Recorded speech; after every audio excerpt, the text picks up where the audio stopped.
musim.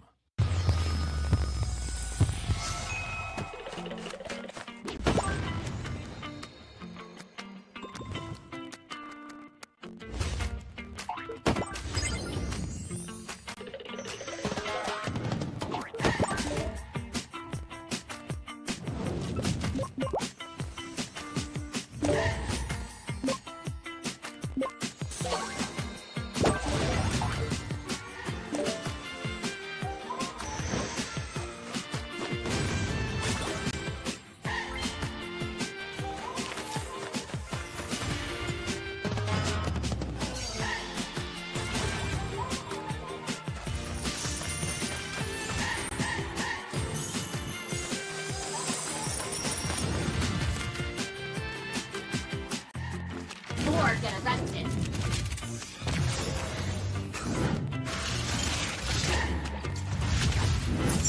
This will sting. You have my word.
Who is the best looking player in MPLSG? Oh wait. I know. Oh, I know. No, I know this one is the goat. Oh, this is the goat. okay.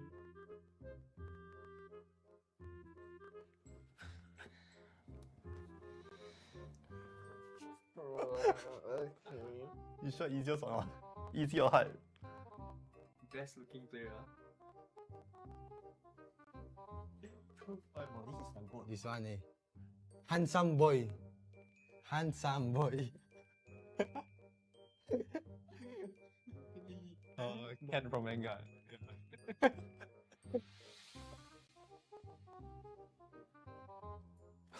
think we're getting some. Yeah. 3, 2, 1. Okay. 3, 2, 1.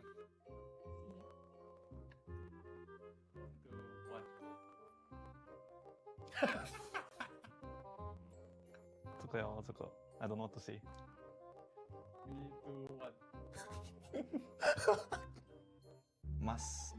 Didn't he have a different name? You write the current name. Okay. Oh, easy game, bro. Huh? Oh. Like you say the old name or the new one? Your answers? Okay. So easy ah. Wow. Start this one. What's the old name? Dante. Thought Dracula. 3, 2, 1. Technically both correct. Oh, okay. What the heck? Wow, this one I know. Wait. Oh. Dude, what? You know that's correct. Yeah. That time her skin color, the basic one was red, bro. I forget ah. You know rap. Oh, wait, bro. Okay.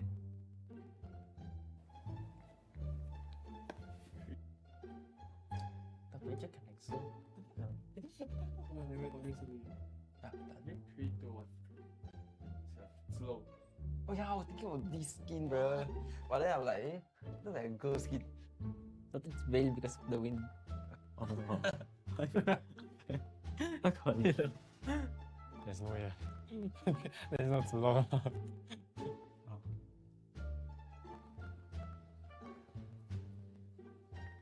Yeah, mage. Oh wait. Oh, I know. Should be this one. I hate this hero, bro. I got my answer. Okay. Ah. Okay. Huh? Wait. Like a universe ah. Looks like familiar eh. Oh, okay. Let's see whether it's correct. This one is, you can't even guess it. It's near impossible. Oh. You know the light bulb? Yeah. They super zoom into it, bro. I'm done.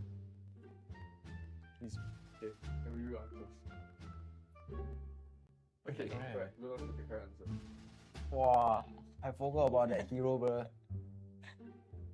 Supposed to be your main, your main. Because he got one. I wanted, okay, I wanted to guess the Ellie special skin, but then like I realized say- that say the again. powers was not like featured in the box. Yeah, but he said it was default skin ah. Yeah, that's not to be a default skin. Universe ah.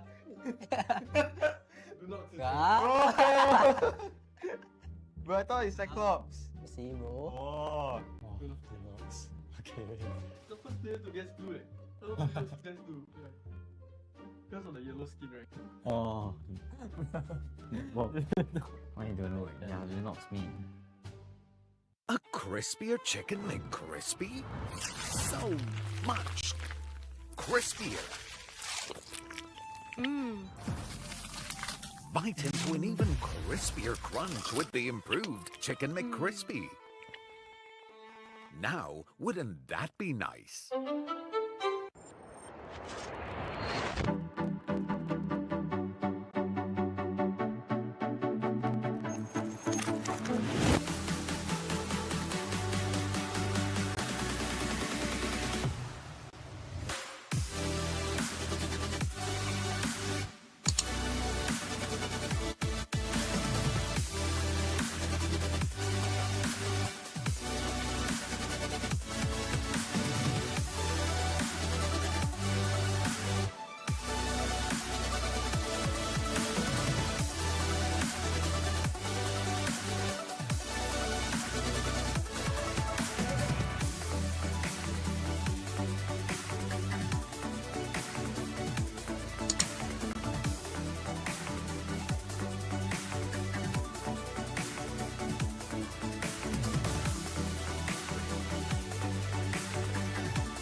Osim.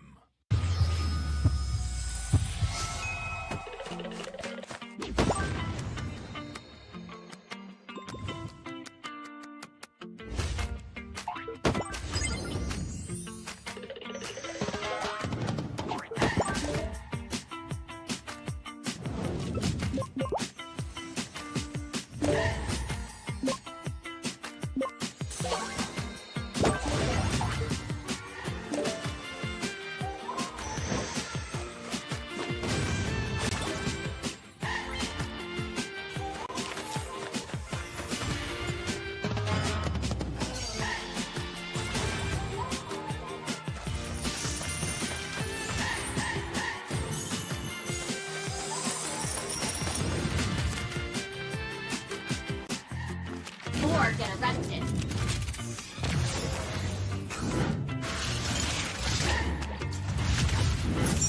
This will sting. You have my word.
Once again, ladies and gentlemen, welcome to MPLSG playoffs. Now we're interrupting the regular broadcast right now for our awards ceremony. MPLSG Season 7 has been nothing but exciting. But of course, we owe this due to all of our wonderful players here in the scene. Now, we'll be giving out 3 awards, namely Best Rookie, Regular Season MVP, and Best Talent. So thank you so much for joining us right here for this segment. Now, we're located right here in Scape Ground Theatre, Level 2, here in the heart of the iconic Orchard Road. So huge shout out to Scape for this wonderful venue. And without further ado, let's jump right in here to the awards ceremony. Without further ado, to present this awards, ladies and gentlemen, please put your hands together and welcome Mr. Wayne Lim, Operations Director of Zenway Productions, to present the awards. Exciting, exciting days. We're giving out 3 awards today. Now, for first award would be Best Rookie. Who do you guys think it is? Just say. Just shout out from the seats wherever you're at. Who do you think is Best Rookie? Oh, we had some right answers. Ladies and gentlemen, Best Rookie for MPLSG Season 7. Put your hands together for Kiwi!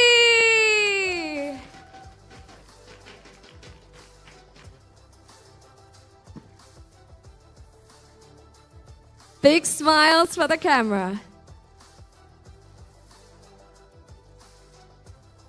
Now, one shallow shot of you receiving the Best Rookie Award. Exceptional plays right here done by Kiwi, mid laner from Astris. Now, Kiwi, we want to hear a little bit from you. What do you have to say upon receiving the Best Rookie Award? I'm very thankful to all the Astris fans and... Oh, hold on, let me just check. Okay, we gotta make sure we can hear you one more time. I'm very thankful to all the Astris fans who supported us, and I'm also thankful for my team for helping me get this award. And special shout out to FBM for bringing me to the team. I also like to thank my friends and family for supporting me, and happy Father's Day to my father. Oh, that's so sweet. Thank you so much, Kiwi. Thank you. Congratulations on this award.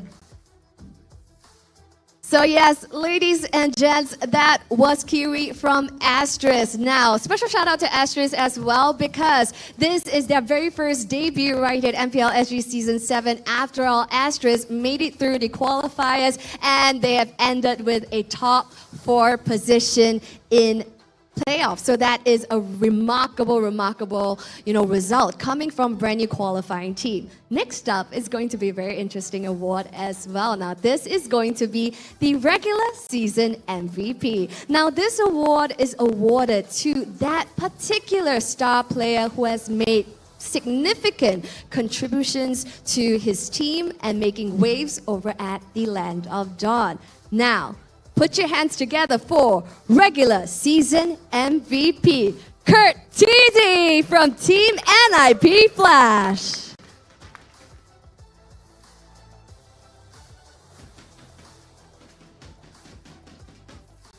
Big smiles for the camera. Amazing. It seems like the mid laners have been making waves right here for MPLSG Season 7. Big smiles for the camera for your solo shot, Kurt. Amazing. Are you gonna do the dance magnetic? No? Okay. Anything you want to say, to all of your friends and family who are back home? You can speak in Tagalog as well. It's totally fine. I just can't believe that I got this since all of my teammates deserve this spot. And to all my supporters, my families, friends, and my teammates, thank you for making this happen. And to all the fathers out there, happy Father's Day. Thank you.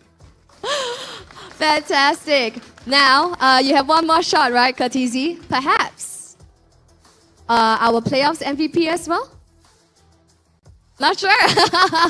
All right, let's not put him in a spot. He has to get into game mode. But of course, the regular season MVP, of course, is brought to you by McDonald's. Now, for the next segment is the Best Talent Award.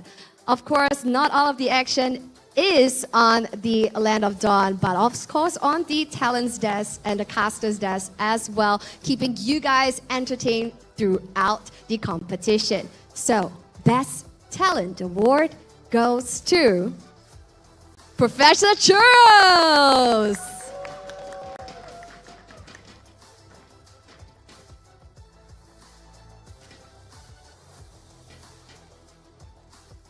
Big smiles at the camera.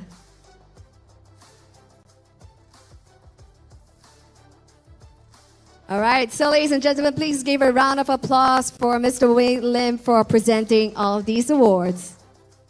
Thank you.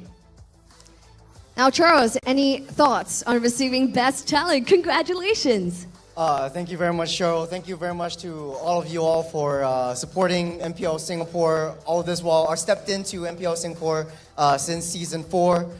Big shout out to Abstract, Jays, Kin. Those 3 are the casters that has been giving me a lot of things that I wouldn't say online, but yeah, I'm very, very grateful for them for teaching me the ways and helping me improve myself. Especially you guys. You guys are the reason that I do what I do and why I want to improve the way I want to improve. I want to just bring MPL Singapore forward from now on out. I also want to give a huge thanks to my girlfriend, or actually, now I shouldn't say girlfriend, fiance. Ooh, my fiance, for supporting me and playing Mobile Legends. And honestly, though, being a talent, it gives me this opportunity to play games without getting scolded from the fiance. And she'll always say like, is ML more important or me? But it's my job. But it's my job. So yeah, I'm very, very grateful for all of that. So shout out to you, Jen. Appreciate it. Thank you for supporting me all this while. It's not easy to work and support me as well. Thank you. Amazing. Okay, now since we are here, let's pick Professor Churro's brain. He has been analyzing for us throughout. You have been an analyst, right? You have been analyzing and breaking down the games for us at the Off the Desk segment. Now, question is, this matchup, RSG SG versus NIP Flash. This is the third time we're seeing this matchup in grand finals. Season 5 grand finals, Season 6 grand finals, Yes, ma'am. and here, Season 7 grand finals. What do you think will happen? Well, man, Cheryl, you're putting me in a spot because both teams are honestly worthy to represent Singapore for the MSC, but there can only be one. But that, you know, I'm pretty sure you don't want to hear my opinion. Let's I from want the to hear crowd. your opinion. Let's hear from the crowd instead, all right? Who's supporting RSG? Come on, GG! Wrong side. Yeah. You can do better. You can do better. Okay, but I mean, the crowd is still spilling in at this moment because That's right. now we're in the awards ceremony, but we're anticipating a full house in a few moments' time. But, you know, how about we hear it from Team NIP Flash? Let's hear from you. Wow. Okay, they got their clappers. I think RSG SG hasn't got their clappers yet. But still, things are definitely heating up. All right, for the Season 5, RSG SG defended their crown. In Season 6, NIP Flash took their championship from them, their crown from them, and headed over to the M5s. This time, so you haven't given me an answer. You asked the crowd, but what's your answer? Stop You running know, away. When I started as a caster, Wow, I long was, story again. well, going back to basics. Don't beat around the bush, straight to the point. Who you voting for? I've been a supporter of RSG SG for a while, but there's been many changes. It's a season of change, so man, I don't know. Okay, let's go. I'm sticking to my guns. Let's go RSG. RSG. Let's go Wow. RSG. All right. So really, anything can happen right now. This is new blood coming from RSG SG. Even though they have lost some of their old veteran players to NIP Flash, we've seen Lawsy and Diablo. Let's see what can happen. So ladies and gentlemen, for match 8, grand finals, we'll see you then.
8 teams entered the Land of Dawn at the start of the regular season.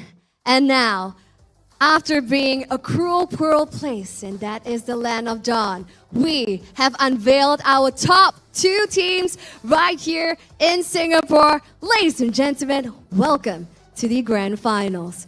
We will see the likes of our defending champions, NIP Flash, going up against RSG SG. It is a promised game of high-octane game fights and wonderful strategies and gameplays that we're all about to see.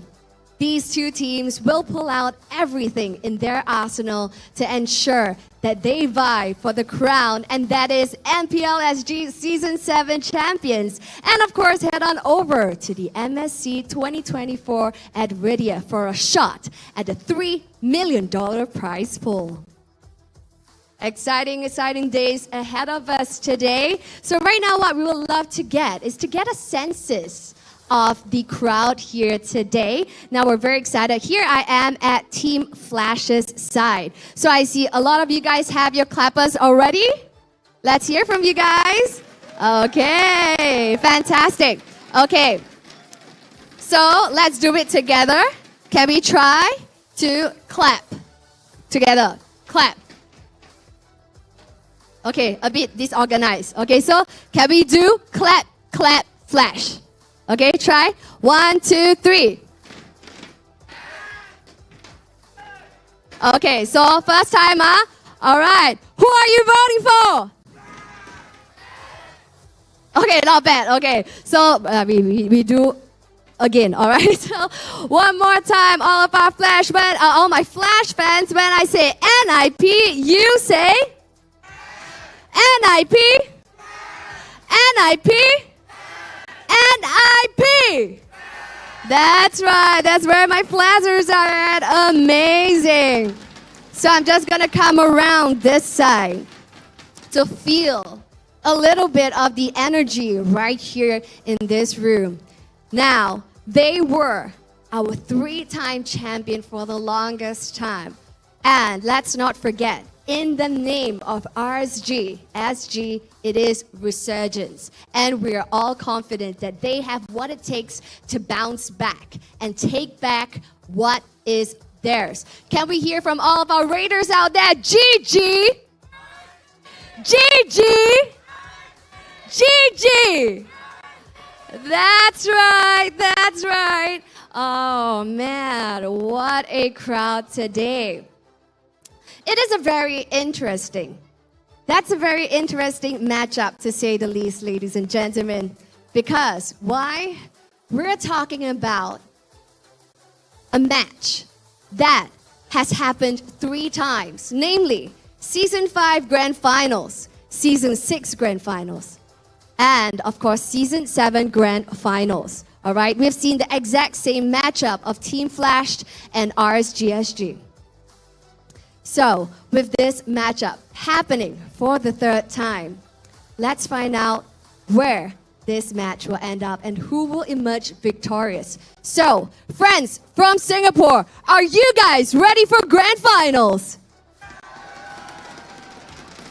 Without further ado, to all of our international viewers out there, Singapore presents to you MPLSG Season 7 Grand Finals. Always been on different teams with different combinations, sharing the same dream. But this season is different. We have come together to form what I believe is the dream team. Playing beside the best players,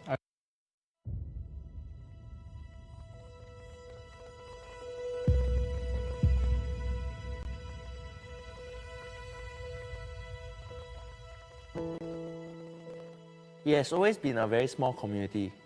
As far as I can remember, we have always been on different teams with different combinations, sharing the same dream. But this season is different. We have come together to form what I believe is the dream team. playing beside the best players, I know we have the potential to unlock new playing styles that have never been seen before. It's nice for once that I can actually take a back seat, because in RSG I used to be like the main win condition for the team. So over here, anyone can carry the team given the right conditions. Our Season 7 journey has been a very interesting one.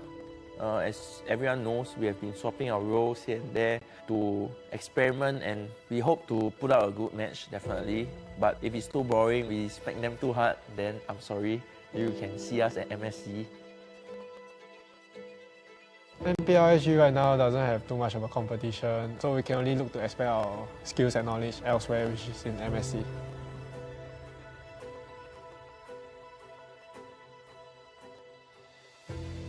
It was a long battle, and now that we're going to the grand finals, I can't help but feel the weight on my shoulders.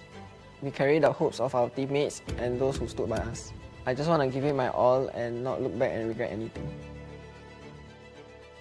Ladies and gentlemen, RSG will be going to the grand finals! Previously being a sub, it looks easier from a spectator's point of view, but it's actually more complex than that, and it requires more teamwork for us to accomplish something that we want. I think we took the longer route to grand finals, but that's also technically what we needed to figure out the formula for our team. They may be the dream team, but I'm the last one standing, and I'll always be.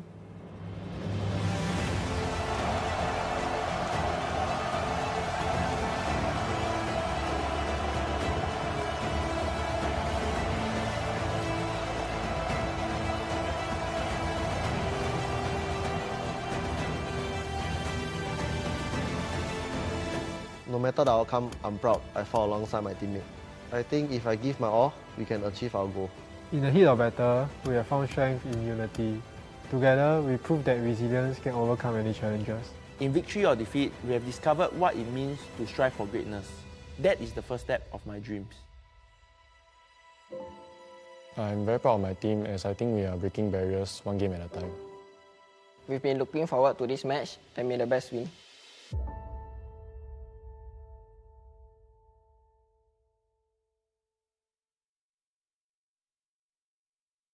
An amazing video, ladies and gentlemen. And those are the deepest thoughts of both teams. Now, this is a very interesting storyline. Now, they're kind of like a very interesting relationship where we've constantly seen them in the grand finals. And here we are once again.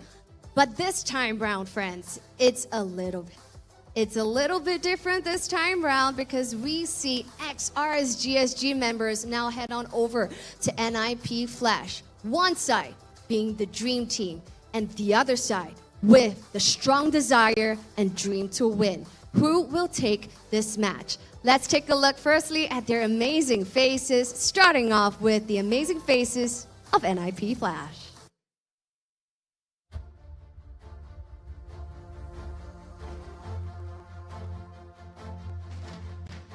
So yes, our defending champions right now are standing loud and proud before us with their supporters cheering them on. They're looking to defend their throne and head on over to the MSC 2024. Here to challenge their mettle, going up against Team Flash, presenting to you RSG SG.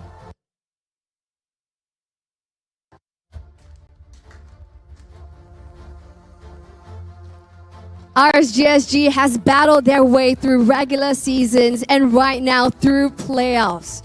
They have proven us that they are the ones to watch. Despite having a brand new roster with new faces here at RSG SG, they have still taken the Land of Dawn by storm. Even though losing 2 players to NIP Flash, let's see what this match will emerge. Friendly fist bumps all around. 2 teams with the same dream. But as you know, over at the Land of Dawn, it's a cruel, cruel place. And only one team will emerge victorious. One team will claim the championship of the title. So let's hand our time over to the casters to break down this lineup. Take it away, boys.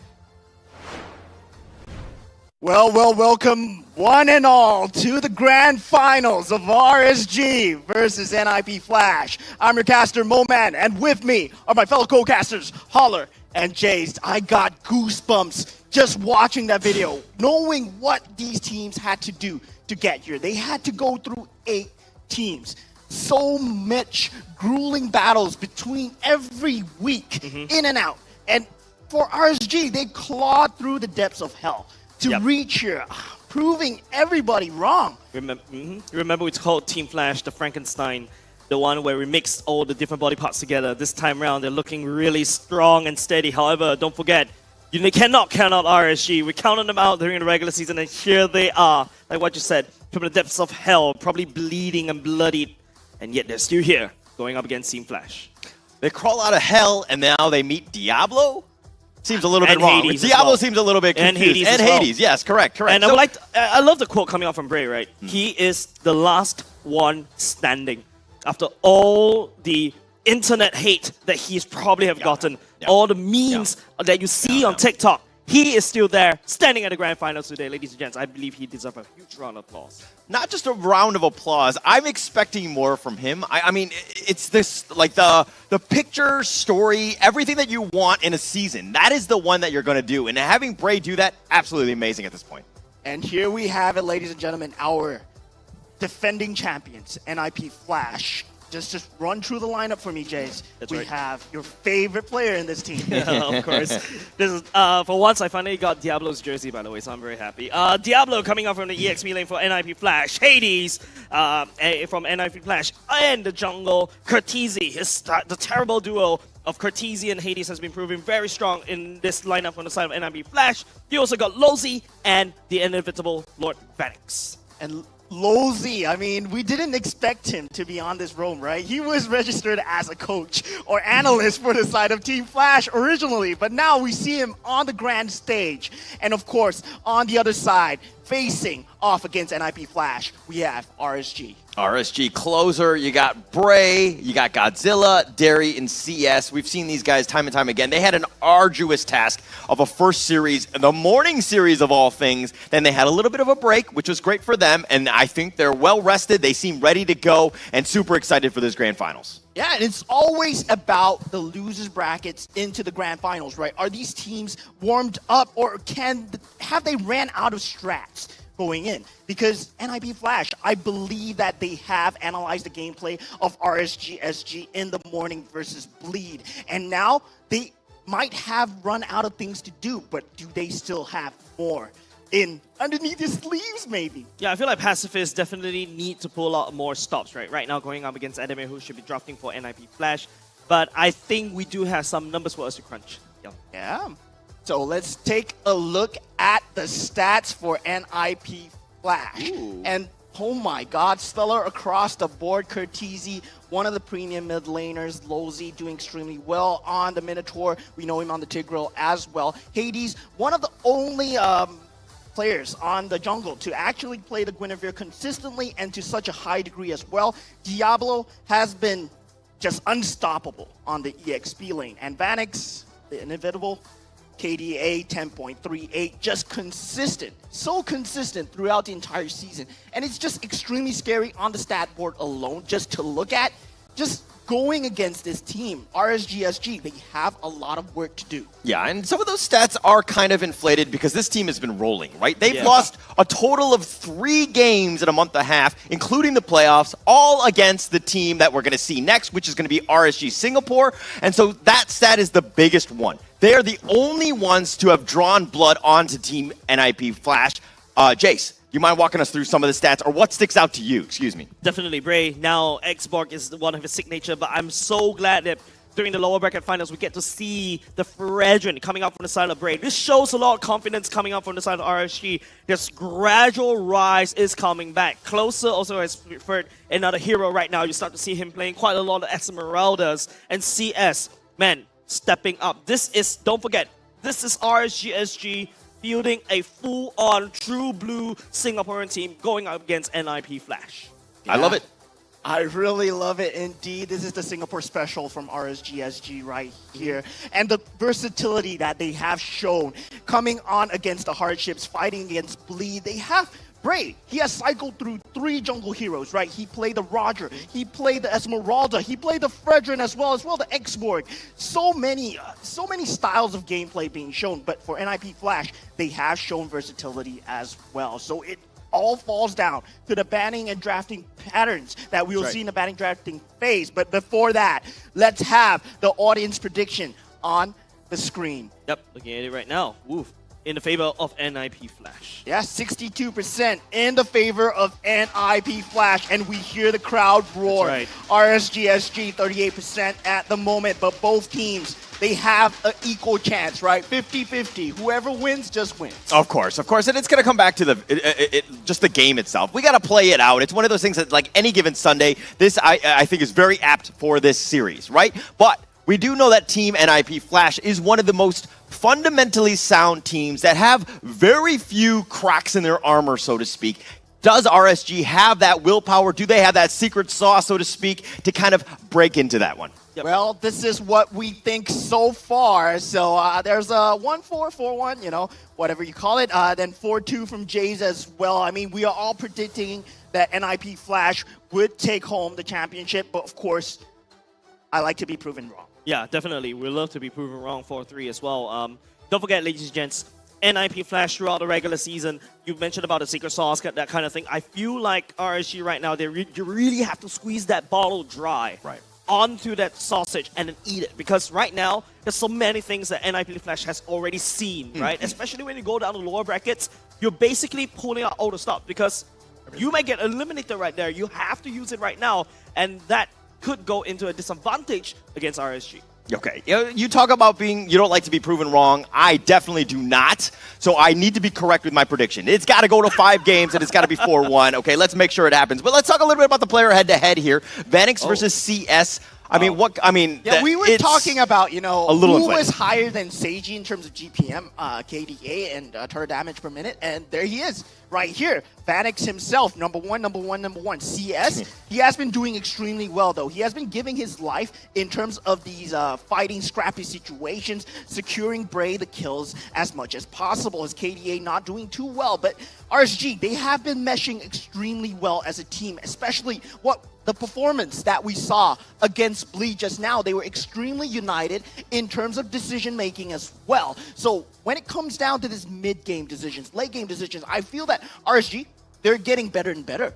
Yeah, they're getting better now, and I look at the stats, and don't get me wrong, it's great to see it throughout the entire course of this league, but it doesn't matter. Everything is a clean slate. Let's go. This is going to be grand finals. Who really wants it? It's going to be a banger even from game 1. Yep, and don't forget, ladies and gents, if you notice, yes, Vanix right now is number 1 in most of these things. But don't forget, RSG has a very shaky start in the regular season. And if you want me, how I define success, it's not where you are now. It's how far you've been through. And I feel like CS has gone even further as compared to Vanix in terms of that department. And there we have the drafting and banning phase already underway. The Harif, the Kadita will be taken out of the pool. And looking at that, Tigreal will be taken out from the side of Team RSG. They have identified that Lozi on the Tigreal is extremely strong. And X-Borg as well. Friendship bracelets. Wow. Friendship bracelets coming out from NIP Flash at this point. So X-Borg would be the ban of choice. And RSG go for the throat. First thing that they want to pick up, the Farsa. That's a little bit early, right? You got the Moscow that's wide open. CS gonna leak it out. Just not gonna leak it over to NIP Flash. Don't forget Farsa. If you show the Farsa up, you know what's going to come out. The Yuzhongs, the Valentina is going to come out, right? I'm expecting that coming out from NIP Flash. But I also feel like, you know, they could also secure the Moskov and then go for the Valentina, because Valentina is something that Curtizi loves to play. Yeah, but this is kind of like the MO of RSG, right? They tend to pick the first pick for GodZilla. Like they were prioritizing quite a bit yesterday with the Terizla. Now it looks like they're going to be going with the Farsa, so it kind of, it's their MO, so to speak. Yeah, and NIP Flash, I mean, they have the most versatile heroes as well. You know, Curtizy, he can play a multitude of heroes on the mid lane, but Valentina and Nathan will be the pick of choice today. Valentina, of course, extremely good at taking away Farsa's ultimate, so you have that form of zoning for themselves. But for RSG, I mean, they have to think about Brayyy right here, and Frederick would be the pick of choice. And the second pick would be the Roger as well. And we saw that Brayyy, he can pick up both the Roger, both the Fredrin. Is still extremely flexible. Closer can play Fredrin on the EXP lane as well. So with NIP Flash, whatever they play, RSG are trying to react the best to it. I think you go for the Yuzhong right here. If not RSG, RSG might just take it away. Apart from that, you're also looking at, you know, I think you don't really select a jungler for the side of NIP Flash right here. No, it's going to be a Benedetta from Diablo. One of his signatures, my man, coming back. And this is also something that, you know, also counters the Farsa as well. Yeah, going in fast and flashy. Coming from NIP Flash, Benedetta will be taken and the Paquito instantly taken out from the side of NIP Flash. They don't want that counter macro play that might come through from the Paquito. RSG, what do they prioritize here? There's a lot of bans to think about. If you want to ban out Lalzi, there's the Minotaur still in the pool. So RSG, they might be looking towards that, right? I think you take away the Minotaur. You want to just deny the zone control coming up from the side of NIP Flash. And apart from that, maybe also the Mathilda, because you could also circling Eagle to kind of knock up the Farsa as well. But there we go. RSG takes away the Minotaur. Currently, it's just going how Pacifist is predicting. Yeah, and RSG, they do take out a lot of hard supports. Tigreal being taken out, Grok being taken out, Minotaur being taken out. So they are trying to force Lalzi to go on a soft support, something like a Matilda, something like a Florin. And we do see that Esmeralda will be the ban of choice from NIP Flash right here. Yep, Esmeralda taken away by the side of NIP Flash right there. A little nod over to Closer. They identified the threat of Closer right now. So what's next coming off of Closer? Maybe a Terisla that could be selected from the side of RSG. And now, last slot, do you go and limit down on Hades' hero pool, which I don't think you should. You should go locking down more on Lozi's hero pool. But don't forget, there's also a Cho that he could also potentially pull out. Yeah, they already committed so much into locking down these hard supports. I feel that they should double down and just make sure that the hard supports aren't in the game. So, counting down 9 seconds. 7 RSG seconds. Goes for the Akai ban instead. Interesting. Just basically protecting, making sure that Farsa has a good game, right? Now your Mathilda and also the Cho is wide open for the side of NIP Flash. I think right here you just take it. Yeah, you have to take it here. And the Cho will be picked up from NIP Flash. You called it right there, Jace. And with the RSG picks, Closer, he does have a choice to go for the EXP lane. Still the Yuzhong, still pretty much on the pool. Yep. Still available. I'm looking for something that is can manage the Benedetta and match her in terms of the rotations.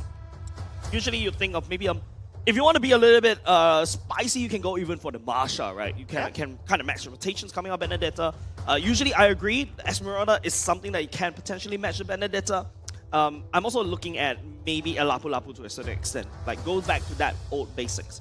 Lapu Lapu would be an extremely strong pick for the side of Team RSG, given that they need the lockdown, need the catch available. And wow, okay, going back. Okay. CC matches all of that, literally. Yeah. Frontline shred, because you know NIP Flash needs some form of a tank, right? And it can also go and access the backline to catch onto Nathan as well. Now, apart from that, the regen and the Angela ensures your movement speed and make sure that you can actually tag on the targets. This is perfect. Exactly what RSG needs. And Derry on the Angela, he has been performing extremely well. So we did see Bleed batting it out every single game, but now Derry would be able to play the Angela that he is known for in the season, right? He has been playing the hard supports, but finally we see him on the soft supports and he's doing extremely well. Yep. Finally, for NIP Flash, they are left with the jungler. Guinevere. And it will be Guinevere for Hades. Starting with his signature right here, ladies and gents, Hades. Basically going into this, not a lot of front lines if you ask me, but Guinevere, and there's a lot of hard lockdowns, there's a lot of movability from the side of NIP Flash. RSG, on the other hand, they're just going to fight standard. I'm going to fight for massive clash, Regent being in front line, CC as well to disrupt the back line, Angela to support anybody who needs it. And it's just not about even the picks and draft itself, right? It's a mental game. It's a best of 7 series. You have to win 4 to take home the championship. So it's going to be a long-term game here. Whether you or not you can feel out the opponent in this early stages of the game, and whether or not you put on your best. And it looks like RSG and NIPF Flash, they have pulled out all the stops. That's right. Ladies and gentlemen, onto the land of dawn we go. This is game number 1 of the grand finals of MPL Singapore Season 7. Do you feel it? Do you feel the vibe? Understand what is at stake? Of course, this is, the first game. Okay, we know the lineups. Mo, which one do you give this slight edge to? Well, I would have to favor the side of the Angela, because I feel that Angela is an extremely strong soft support, but of course not doing too well as we see Derry being chunked down extremely low. But the hard guard just gives so much global presence, and the fact is, you can combo it with CS, you can combo it closer, and Brayyy as well. Extremely easy to execute, but NIP Flash, they are the kings of execution. So it falls down to whether Astral Migration from the side of Hades is on the key targets. Looking at the rotations coming up from the side of RSG right now. Yep, it's going to be Brayyy picking up the Lethal Wanderer. Will be walking on back. In terms of the lane priority right here, I'm expecting CS should have a slightly of a lead, but also NIP Flash on Diablo could just easily rotate. So which means that RSG needs to be a little bit careful regarding with any form of invades. Yeah, and double Impure Rage coming out from the side of NIP Flash, pretty standard. But looking at the concussive blast coming out from Lozi, right? You want him to go for this tanky Cho. You want him to go for this, like, really disrupting team fight as much as possible from the side of Cho. And that's what you want. You want his ulti to pick him off. And meanwhile, Lozi, you do not need to die. Yep, don't forget, ladies and gents, NIP Flash is going for more of a late game kind of scenario. And don't forget, they can always fix the waste very easily with the help of Diablo, right? If he's not having a very good game, he always goes back to the macro Benedetta as well. And we do see both mid laners currently at the top lane. They do want this level 4 as fast as possible before this turtle fight right here. Oh, don't forget, Cho with the knockup as well also kind of combines very well with Hades. You already start to see what NIP Flash is already inkling going for as the turtle fight should be starting very soon. RSG nowhere near the turtle though. Brayyy is on the other side, is making a beeline towards the turtle right now. Slow but steady pacing for both. Ultimate. Oh, the final blow, but the feathered airstrike is going to be committed, but Bray's going to take the turtle. He's got the fast fingers, and it looks like Hades is going to back off. Cortese has to use the flicker. Lalzi will get back to safety. So it looks like RSG came out on top. Yep, great start for the side of RSG already, and Brayyy is going to press the issue right here. Hades looking down low. Oh, they got it with the Brave Assault, not letting Hades just farm, and they're going to take away the orange buff as well. Lalzi maybe contests for that one. Maybe is a very far statement indeed, as Lozi might be giving up his life here. He is immobilized, but Brayyy will not be overcommitting onto the tier 2 turret here. And with the CC, right, you want to take as much segmented team fights as possible. Like closer, he will be looking to try and find these pickoffs, trying to be on Diablo duty, just basically. Diablo. And Diablo. Oh, the teammate. Second skill. Final blow keeps him alive, but now the tower is going to push. They're going to do a lot of damage, structural damage on this. Derry's making a rotation as well, and Diablo, all he can do is stand back and watch. The electro final blow, he does have it. The heart guard is going to be committed onto him. Diablo's going to be the first to fall, though, and Cortese shows up and it's just like, hey, what happened, buddy? And yeah, that was the hard guard from the side of Cortese. That was stolen with IMU, right? But still, Derry did not need to require the use of the hard guard at all. So they will have it for this bottom lane fight that might ensue from the side of CS. Better Heavens already secured by Vanix. That's first item. More on the DPS kind of style. It shows that Vanix wants to go into the end game, the late game, right? Yes, right now RSG, they should have a bit of a stronger level 4 power spike. But wait until NIP Flash gets started to get items, especially Vanix, especially Cortese. Those things are starting to hurt. But however, Brayyy is already a monster, stomping around the land of dawn. just threatening an NIP Flash. And that's why we see the tank meta being so prevalent here in MPLSG, because you have so much frontline ability, and on top of that, you have the sustainability with the Angela as well. And Lolzy and Hades, they do not provide that kind of like sustainability. They're going for that catch meta as much as possible. So yeah, what you said about NIP Flash, they are going for the long game, and they will have to find as many pickoffs as possible. Second turtle is already up for the taking. RSG and NIP Flash. They're nowhere near the turtle though. Lolzy will be able to find that out, but Brayyy spotted already for the airstrike, already committed. Curteezy getting half HP. Yeah, it's going to just stop that. I mean, they're not going to really commit for this one. Lolzy's going to back off. But this, I mean, everybody's a little bit low, which is a little bit worrying for this turtle here. But they do have Diablo joining. Closer's going to hit the Yo-Yo Blitz. He's going to do a little bit of area damage, so to speak, onto Curteezy, but he's going to recall back. Yeah, and for NIP Flash, they're just posturing for position as much as possible. They just want these pickoffs. But RSG, they have triple Purify from the side of CS, Derry, and GodZilla, so they can get out of harm's way with a button's click. Yep. Great start, NOD already secured by the side of Curteezy first to kind of counteract against the healing coming out from Derry. And next up, you can see Vanix is already going for the Stadium side. Notice CS, instead of going for the one that we always see recently in terms of the attack speed kind of Roger, it's going back to the Windtalker Endless Battle kind of build. So RSG is looking to spike hard, and I feel like they've already hit kind of like the power spike in terms of the items, but we need to take a look at execution, especially for the second turtle. Yeah, oh, Hades. Okay, thought about it. He's going to just go back to this turtle, but Vanix is now joined. All 5 members of NIP Flash are sticking around. Closer making a flank, trying to just scout out, see what you can do, and maybe you get lucky, get some sort of pickoff. And with this, CS just looking at the top lane, managing to cut the creep waves and getting a lot of farm for himself. Diablo has to be on the duty so far, but the turtle is being started. All feathered airstrike, and they're going to hit with Curteezy. He dashes away, but Vanix has already taken the turtle. The Brave Assault, the energy eruption onto Lolzy, but GodZilla, yeah, they have the damage, but he's just so tanky thus far. But the Appraiser's Wrath slices him down, and Brayyy will take that. And both teams still neck and neck in terms of net worth, 16,000 to 16,000, one turtle each. But CS, he has been racking up the farm. Diablo does have the Blade of Heptases available already. Yeah, NIP Flash respecting RSG's power spikes right now, right? This is not the time where they're looking for a fight. Diablo goes in for the ultimate.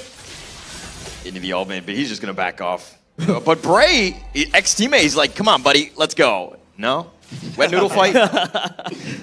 Just some love on the top lane.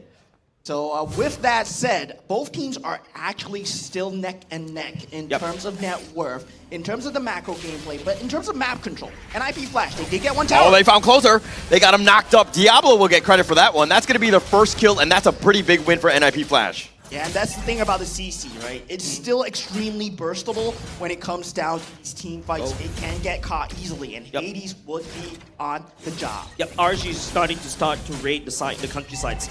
It's the one that we saw earlier just now in the day where they started to just make sure that CS start pushing down turrets. NIP Flash is also going to respond in trade, but right now RSG, you don't see them actually going very hard on the kills because NIP Flash is not allowing them to.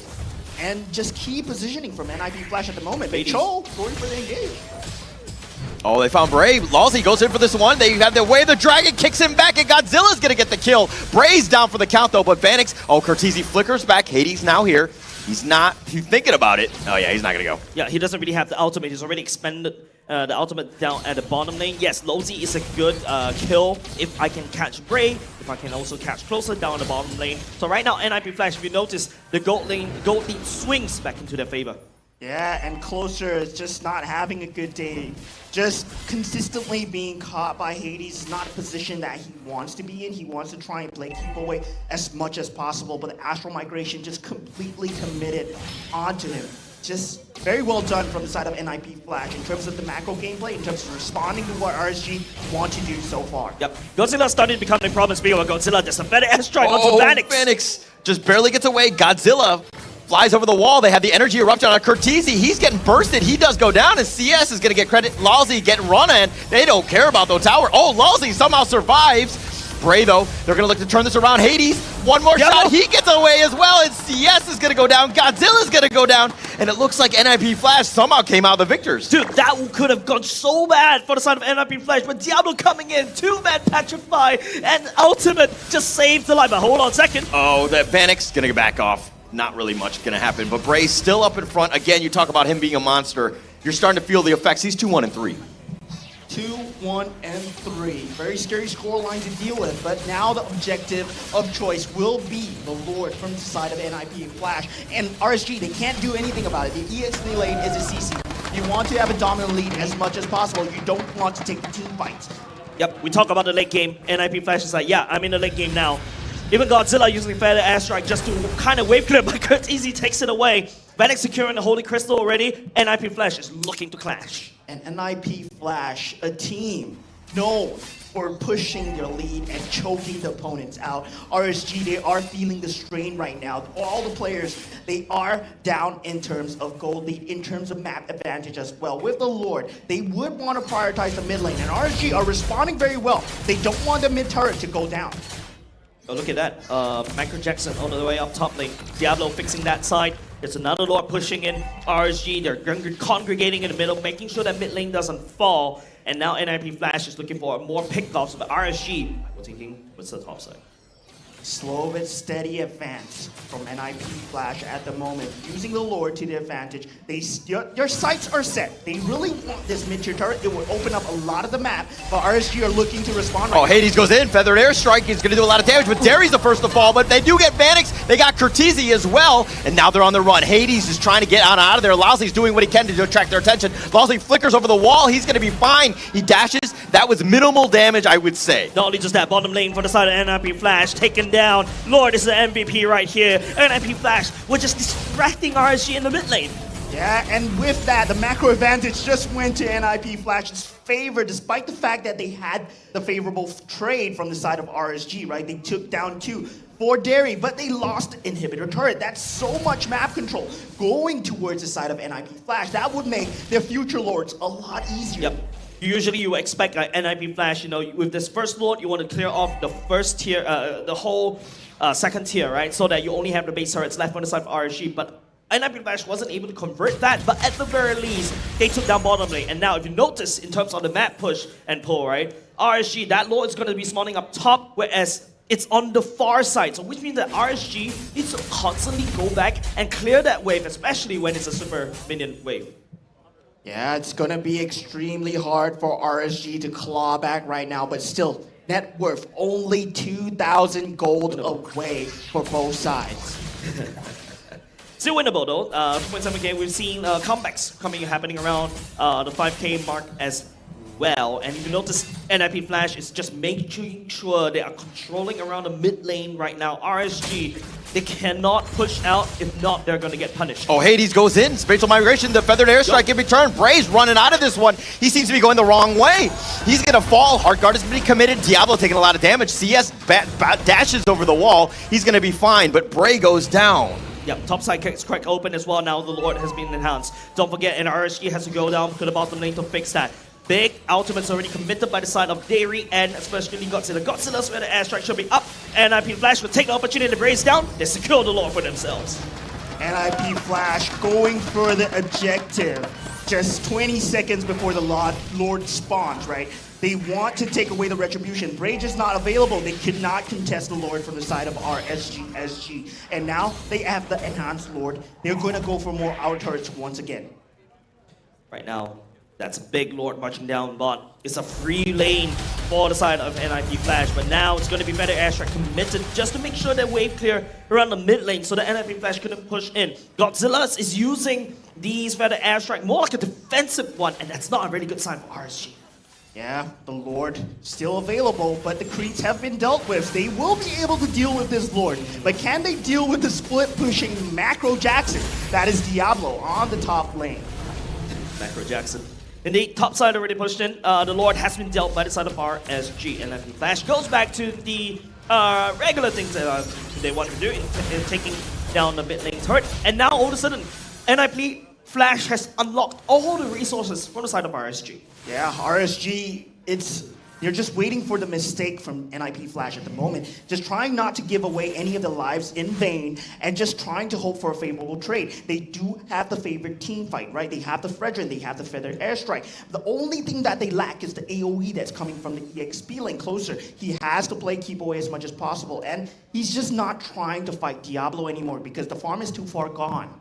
Okay, fleeting time already secured by Brayyy as well. Goes in for the cooldown boost, making sure that he can always spam the heartstrings as much as possible. But the one that's limiting on all these heals is the first item choice coming off from Curtizi, right? The NOD so early on. Vanix has already secured the Holy Crystal, as I pointed out earlier. Now with the Athena Shield, just to make sure that he survived the barrage coming over GodZilla. The energy eruption on the Lalzi. He's about half-life. Brayyy goes down. Vanix, the Feathered Airstrike, the Electro Final Blow, just kind of cutting it off. They do have the Heart Guard, though. CS running for his life, not able to do it. Derry's down as well. And it's a complete wipeout, and NIP Flash are looking to just end this game. This looks to be a completely NIP Flash game, and they're going to do it in style. They're going to take game 1. Man, so decisive coming out from NIP Flash, taking game number 1, starting the foot strong, even though yes, they got a little bit of a shaky early game, but they're like, no, I got the late game, I have this in the bag. Yeah, what a statement coming out from NIP Flash, choosing the target priority to be Brayyy. I mean, in a typical situation, you do not want to go with the Fredrin, who has a hard guard to back him up, but identifying that they had the damage to burst him down, that was the key moment where they just won the game, plucked him off, and just went for the throat right there. NIP Flash with that momentous strike. My biggest worry in that was that RSG SG had a great early game. If you're talking about the first 5 to 10 minutes, you could not have had a better one for RSG SG. That's right. But the fact that they, team NIP Flash were able to kind of come back and turn that around, that's got to be somewhat demotivating. Yeah, definitely, right? Like how RSG has set up everything. GodZilla is starting to hurt. But once you see the Athena Shield being built by the side of Vanix, Vanix was like, okay, yeah, I can stand and I take one Feather Airstrike, and then after that I got a shield, and now your Feather Airstrike is not very scary anymore. Yes, extremely scary from both sides, but looking at the MVP from the side of Team NIP Flash, it is Diablo, and Jace is ecstatic. Can you tell me more? Of course. Of course. All right, so the reason why I feel like Diablo is the MVP of my heart, and not only just this game, is because 6-1-1, okay, apart from the KDA, but he has been controlling these side lanes a lot, right? Like, remember for a period of time when RSG, I mentioned that they wanted to go and start raiding the countrysides. Diablo is there to stop them. And apart from that, that last fight just now, poof, he came in at the right moment, shreds down so many people, and that Petrify that I was talking about earlier just now, so many massive plays being played by this handsome devil. Yeah, he provided all the missed opportunities. Diablo just coming in and magically saving his teammates, right? And despite the fact that RSG, they did their best to respond. They tried to go for the macro play. CS was on the top lane. Yeah. Diablo was there. He was on the duty. And sooner or later, with the farm gap, he could take the 1v1 against CC, no problem. Yeah, by then he was like, what, 4-1-1 already? So he could just almost immediately, instantly, like, delete anybody, right? Now GodZilla also is at a risk, especially when he goes into the Feather Airstrike. Yeah, and look at this. Initially, we thought that RSG, they did have a foothold on the game, but the macro gameplay, they did fall onto MPLSG because they slowly managed to get all these objectives. Lolzy goes down here, but not too much of a big deal. And with this catch on to the side of, if I'm not wrong, Closer, that just opens up a lot of things because Closer cannot play keep away for Diablo anymore. And Vanix falling low does not matter too much right there, right? It's still the fact that they are still playing for the late game. They have the master plan at heart, and we saw this. This one. It's this one. This is the play that he made. Ultimate Closer right there, close to the enemy team. Gap close, catches 2-3 members in a Petrify, and then everything is just history. He has so much fun right now. In the lethal ignition, he just deletes everybody. This is a game of millimeters. The fact that, there were two Hades and Lalzi both surviving that one team fight, that extra gold being injected into RSG might have been able to take them over the hump, but unfortunately that was not the case, and that, NIP Flash were able to come back in this game. Take a look at this one, right? Diablo just ultimates CS right there, and then after that goes and disable GodZilla's Feather Airstrike. Provided so much cover for the side of NIP Flash. They've already lost the front line for the side of RSG already, and everything is just history. And the fact that he trusts his team so much. A typical Benedetta player would have used Electo Final Flash, the Final Blade, to deal the damage, but he used it as a gap closer to land the Petrify to save his teammates, knowing that despite he being at the brink of his HP, he will go back and deal the damage. And Diablo just shows how much trust he has in NIP Flash at the moment. I'm pretty sure RSG, they do have the same level of trust. They do have the same level of gameplay as well, but they have a lot to answer for. Yeah, if you look at the items coming off in Diablo, this is meant to delete any squishies. Nobody is building like armor boots as well. Everything is going for, your cooldown boots, your magic pen boots, and 3 of your magic resist boots, right? But this GodZilla have a Seize Hunter Strike and also Malefic Roar. Yeah, GodZilla is not ready for it. He's gonna get deleted. The one-shotted if Diablo touches him at all. CS as well. He has to play a little bit careful, but he's also very divey, right? So that's where, the terrible duels come in from the side of Curtisi and Hades to make sure that CS is kept in check. If you notice, everybody from the side of RSG, except for Brayyy and also Closer, went for the Purify because they're landing a lot of respect over the side of Hades and also Lozi. What NIP Flash is trying to do is trying to make them pop the Purify and then they go in for the secondary engage. Yeah, they did have 3 Purifies from the side of Team RSG. It looked like they were going for the mid-game tempo. We saw the Wind Talker coming out from the side of CS, trying to go for this mid-game power timing, power spike with Brayyy and Angela behind. But still, with the Diablo spectacular play, that double kill is just amazing coming out, just stopping all that momentum. Absolutely amazing here. But, okay, RSG, their MO is to lose game 1, okay? Yeah. That tends to be what they tend to do, but they bounce back. They have the strategy in mind, and they end up bouncing back usually in game 2. That tends to happen, at least in game 1. I think we quote Cheryl right here, resurgence, right?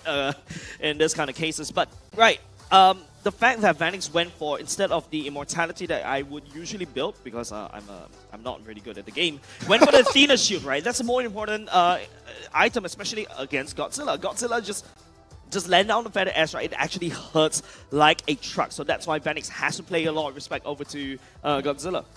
And look at this CS, he was going for the 1v1 as much as possible. He did win Vanix in lane, but just that the game was not won just based on the 1v1 matchup. It is still a team game after all. And Closer, despite the fact that he was in a 1v1 matchup against Diablo, CC is generally known as the lane destroyer, right? The 1v1 queen. She is going to destroy any 1v1 situation. The fact that she has so much sustain available, maybe the only thing that can fight is a Yuzhong, but Diablo just handled it to the T with his team. We saw Curtisi, we saw Lozi coming in regularly to make sure that the CC was kept in check. And NIP Flash, they from these small little macro victories, they just translated it into such a big lead.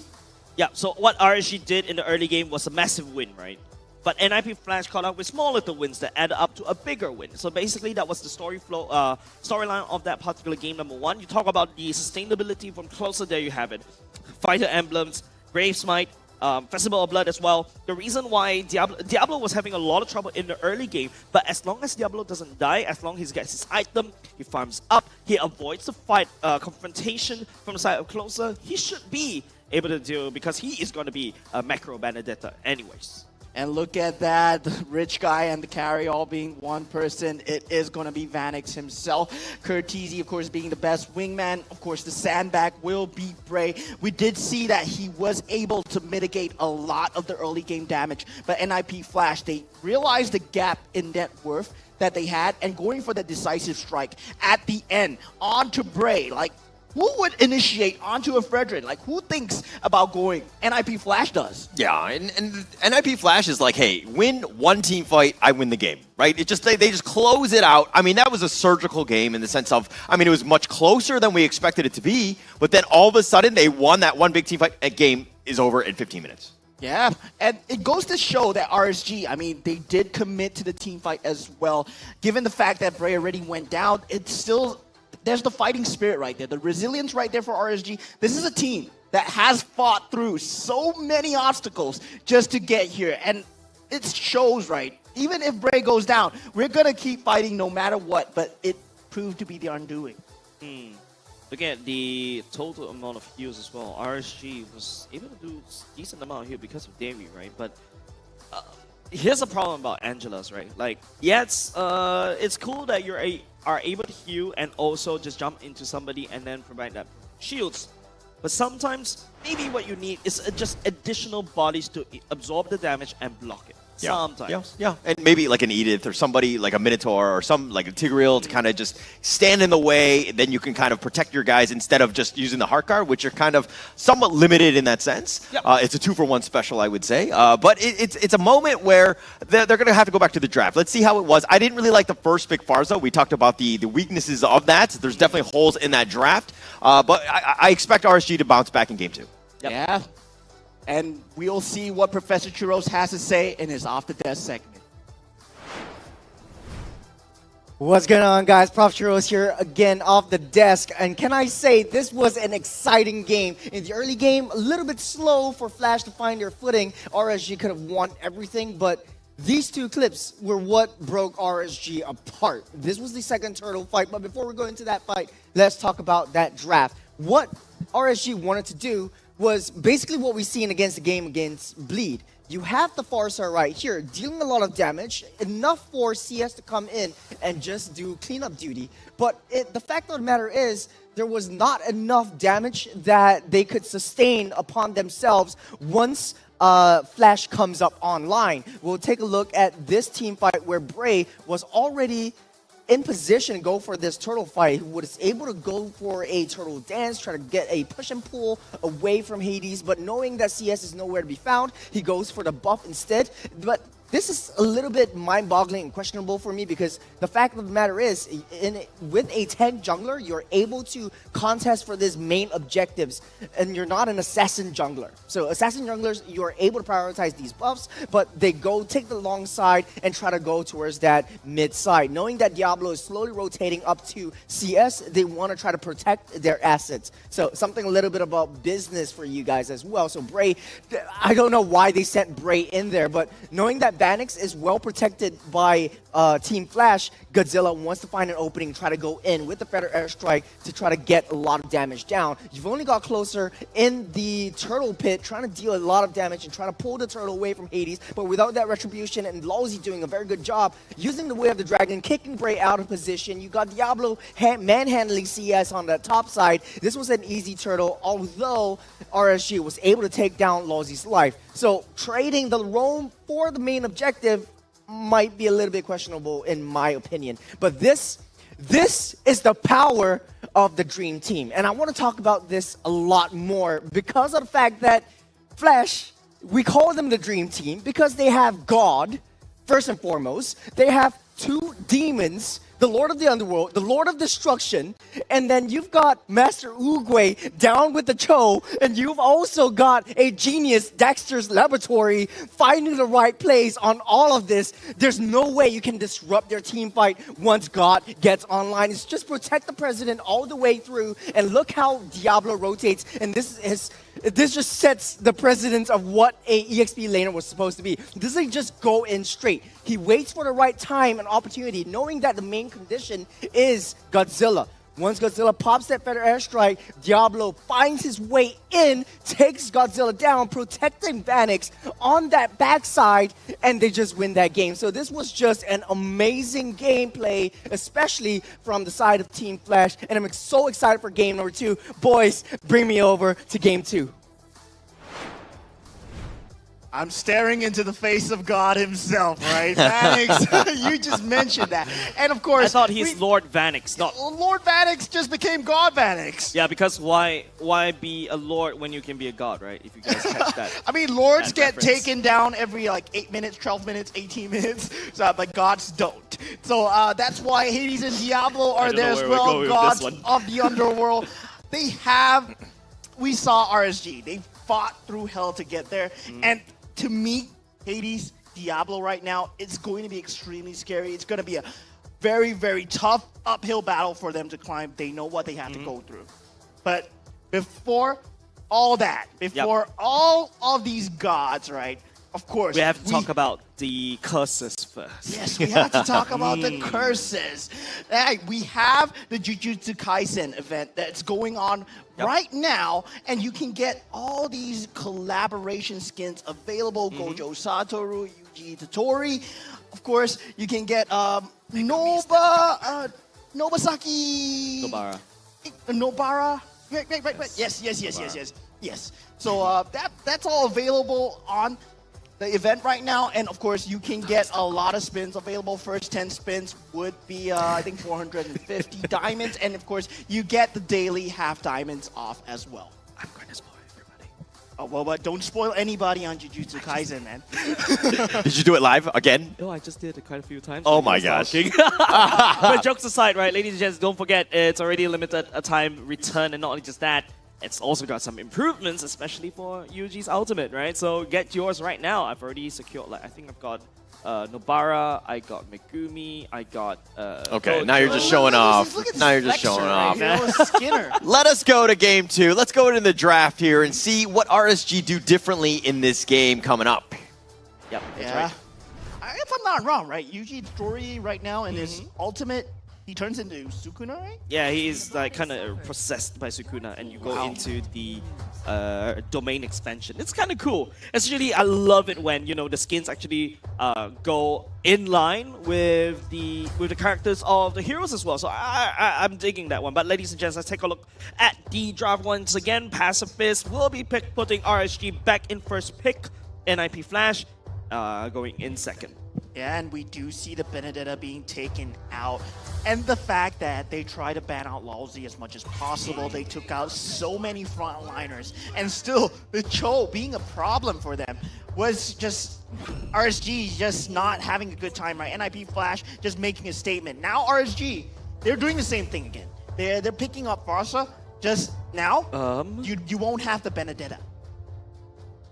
Yeah, but like there are other things that could counter Farsa. Let me see.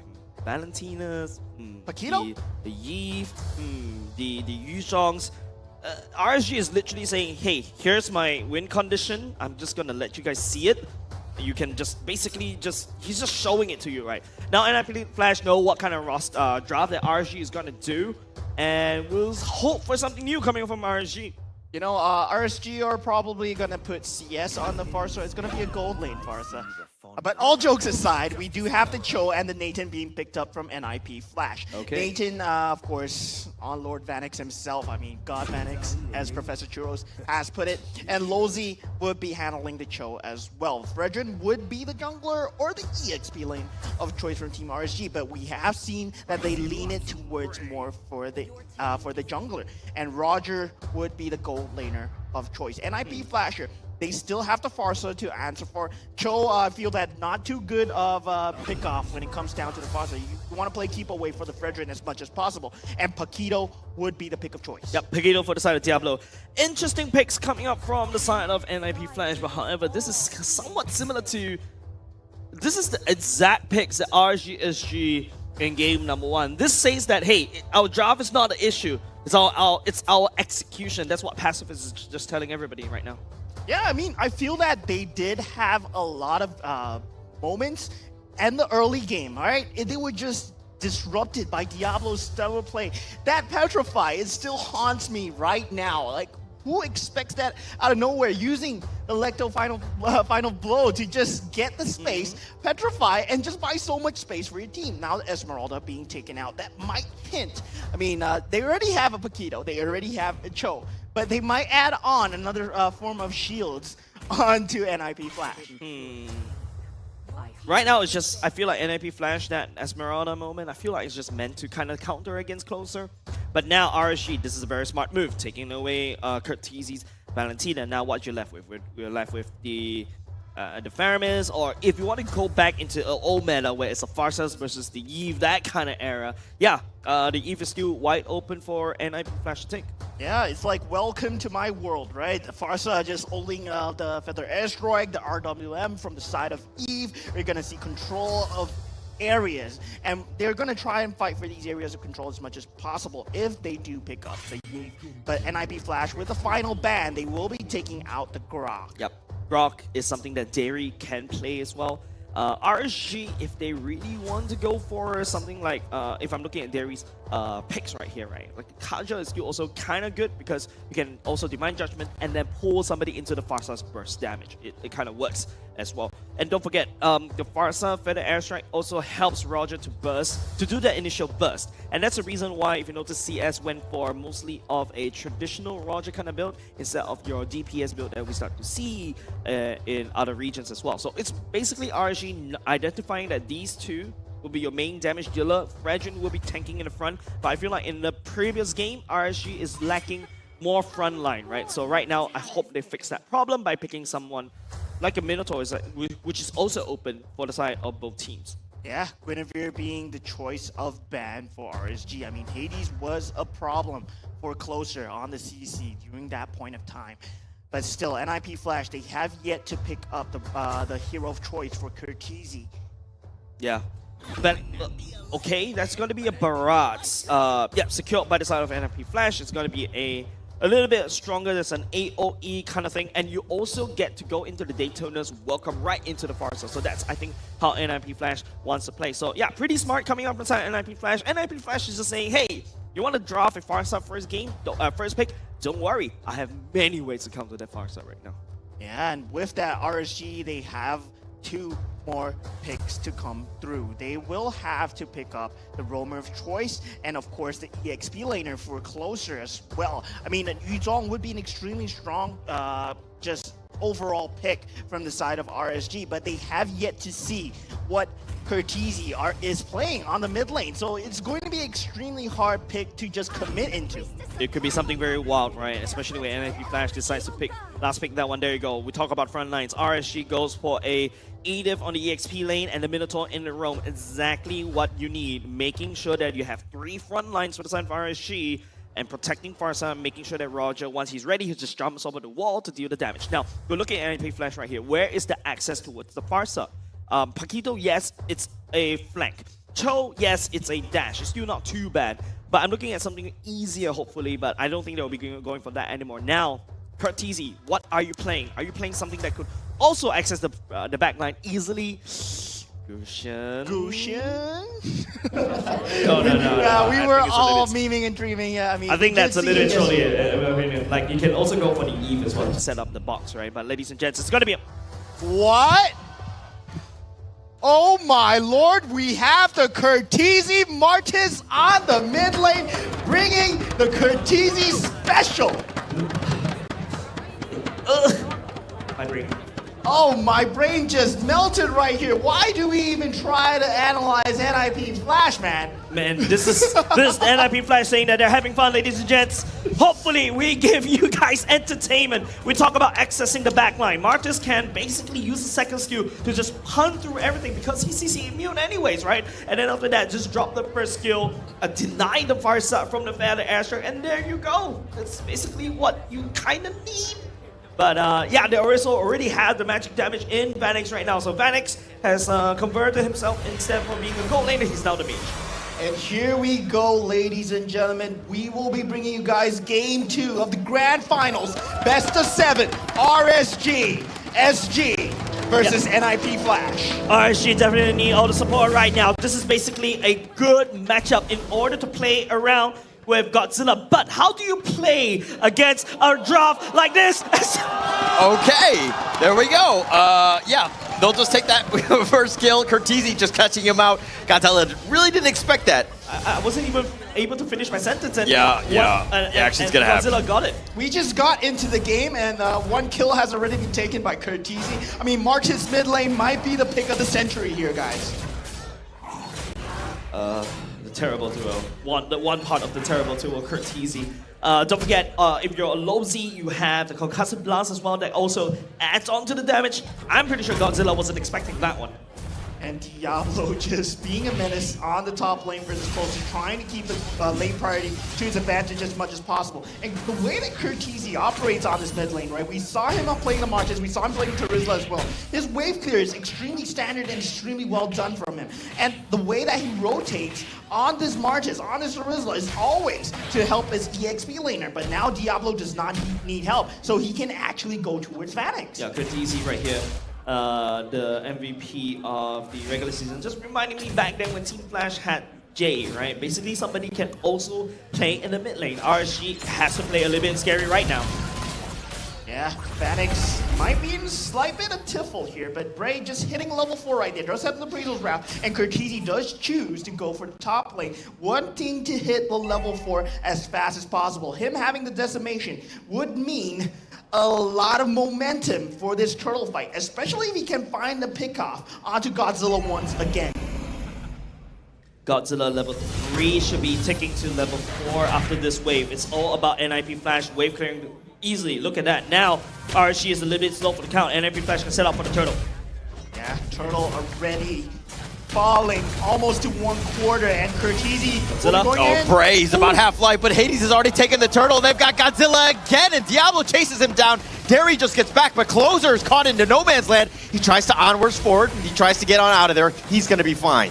Man, such big brain move coming off from Diablo, and I'm not being biased right here. He knows that GodZilla will be taking to level 4 and stands by for him because he knows GodZilla has got the power right there to set up the Feather Airstrike for there. What a play coming off from NIP Flash. Yeah, first pick, the Farsa, I dare you, says NIP Flash right here as Kurtizi is having a whale of a game on this Martis mid lane. I'm not looking forward to my ranked matches, guys. Farsa is actually making a comeback, by the way, ladies and gents. Right now, the meta shifted slightly as well, but how, if you are pacifist, what would you say to RSG in preparation for a Martis fighter in the mid lane? Yes, they have no range at all, so RSG should be kiting them backwards? Yeah, an extremely hard call from the side of Team RSG. They have lost all footing for GodZilla right now. They're trying to put the eggs into... Oh, the Detna's welcome. He's going to eat him up with a Feathered Airstrike in return, and he's taking so much damage, and GodZilla's already down for the count. Nice 4-man stun, but Derry's down. Kurtizi is as well. So they've gotten something. Hades is now running under the tower. He's going to be fine. Brayyy trying to get on out of there, but he gets pulled back with the missiles, and he gets sent back under the tower, and Brayyy goes down. Clean plays coming off from NIP Flash. Low Z Flicker ultimate right there, kicking Brayyy right into the turrets. And man, NIP Flash, I don't know what they're doing. They're basically, you got a Cho and you got a Paquito. Both these two are martial artists, right? If you take a look at the replay once again, it's all set up. Low Z right there, and also with the tactic of Diablo, these two martial artists make Farsa a punching bag. And then after that, Low Z comes back in for a secondary engage. This is just big brains coming off an NIP Flash right now. Yeah, and Brayyy was just caught off guard by Lozi's play, right? You don't expect the flicker at that range. You think the Way of Dragon has already been used, but the cooldown is still available. And now the second turtle of the game will be up and running. Yep, second turtle already up. No way RSG will try anything right there. Sure, Aura a little off the mark. They didn't get it, but they got the turtle, and Hades will take this one closer now on the run. Brayyy trying to draw a beat onto somebody. Sure, Aura is going to be a little bit off the mark, and that's going to end things. And Martis, known for being this snowball hero, right? So once NIP Flash, they do get this snowball going, and it looks like it's already going 5-1, and CS, he has a lot to answer for. Ready to win talker available, but Phoenix, he has pulled ahead in terms of net worth already. Yeah, don't forget, Paquito is one of Diablo's signatures as well. I like the fact that NIP Flash is pulling back all these heroes. You guys thought that Diablo can only play the Khalid and the Baron. No, back in the good old days, he was playing the Benedetta, the Paquitos, the Yuchongs, the Grox. And yeah, he's just showing that, hey, I am back. And not only just that, Lozi's starting to performing on par, on form. And that's exactly what I want to see coming off from NIP Flash. Yeah, Lozi just surprising us with this Cho today. NIP Flash, they have a lot to offer, and they're not pulling any stops today as they go for this mid turret here. Yeah, it looks like they've gotten the mid T1. They're going to make the rotation to the bottom lane. Hades is now there, cutting off the end of the retreat. GodZilla's going to recall back. CS has to back off as well. Look at Lozi and Diablo. They're looking for the punching bag right here. These two tag teams are looking for a goal. Nice stop. It's going to connect onto 3. And Hades, Diablo now on the run. Hades is a little bit low. Does need to be careful. Derry gets knocked up. GodZilla is going to be the first to fall. And Diablo will take credit for that one. And he punches him out, and he gets on out of there. Diablo, just like a thief in the night. GodZilla didn't even know what was coming. Did not have the Feather Airstrike available, but still, just got punched out of thin air. No, not only just that. That was so surgical coming up to Diablo. He knows he just needs to punch GodZilla, make him his personal punching bag. And yeah, NIP Flash win game. Yeah, but GodZilla right now, this is the first pick Farsa, right? And the fact that GodZilla is 0-4-1, not having another good game, this is a bit of a worry for me. Yeah, it's all falls down to CS right now. They would need his farm to translate. Diablo going in for this one. He's finding CS. Almost able to do it, but now Cortezy has joined the fight, and he slices him down. He gets CS. He's looking to do this, and Cortezy and Diablo, they both find their recall button, and they just test it out a little bit here.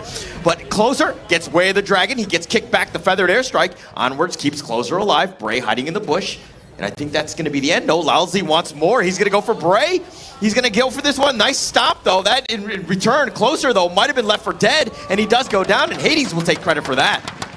And Vanek's positioning at this point is so untouched. He's left unchecked, and his team is running around rampant. Okay. And there's this late game, assurance in terms of Vanek. And CS, he does not have as much late game scalability as much as a Nathan. Yeah, and imagine you're a kid in school, right? You're constantly getting bullied by this bully. And once, finally, when he realized that he's not coming for you anymore, he finds another target. CS is that other target. Yeah, that's exactly what's happening. NIP Flash. Oh, Closer, he gets flanked. He gets kicked back in with the Way of the Dragon, and Closer down. And Lalzy's making plays all over the map. Yeah, RSG, they're trying their best to go for this macro gameplay on the bottom lane. They do get the turret. They try and form some form of macro trade, but still, Diablo is there on the duty. And GodZilla.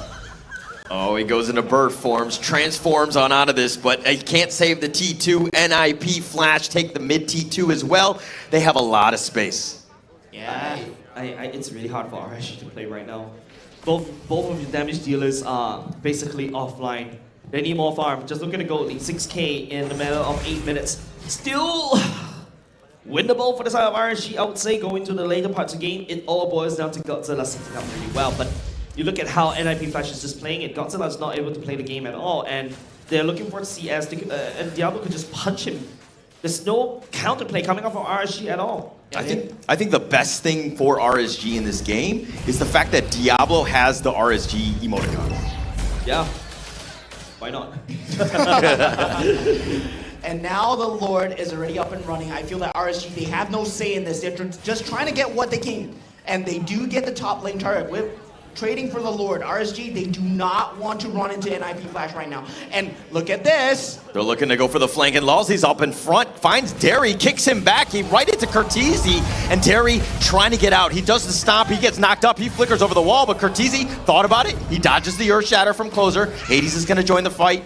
The fire missiles pulls him back in the deadness welcome, eats him up, spits him out, and he's gross. Closer with a feathered air strike, and that's going to knock out some damage. Lousy needs to back off. Hades is as well. It looks like they've gone too far, but no, they do get in, and they find Closer. CS now on the run. He's all the way in the front lines. He doesn't need to be careful. All 5 members of NIP Flash still alive. They're looking to push on this T3 mid. There's not a fight you want a handshake if you were RSG. Right now, Closer just commits his life over, and don't forget, his Underlord marching down top. Oh, they're going in for this one. Lousy with a kickback. They found him. They found Derry. That's the target, but Lousy will go down in the end, but they find Brayyy as well. And the Lord is here, and they're crashing in. They've already taken the top T3. The feathered airstrike. Diablo goes right for him. Oh, GodZilla uses the map hacks, and he's out of there. The Lord is going to be killed in the end. The T3 mid has been taken as well. Hades is getting a little bit low. Doesn't need to be careful. Diablo with the flex. Closer now back in. He gets thrown back, and he's going to be killed. He was looking for the flex, but the detonus welcome spits back CS, and it looks like NIP Flash take game 2. And 2-0 for NIP Flash in less than 10 minutes. That's just a statement. It's only just 10 minutes, ladies and gentlemen. NIP Flash just playing as if they're late for a wedding or something. I mean, NIP Flash, it's just a car crash, right? It's just crashing into RSG again and again. And we talked about them just being bullies. They identified the win condition very early on. They've already seen this before.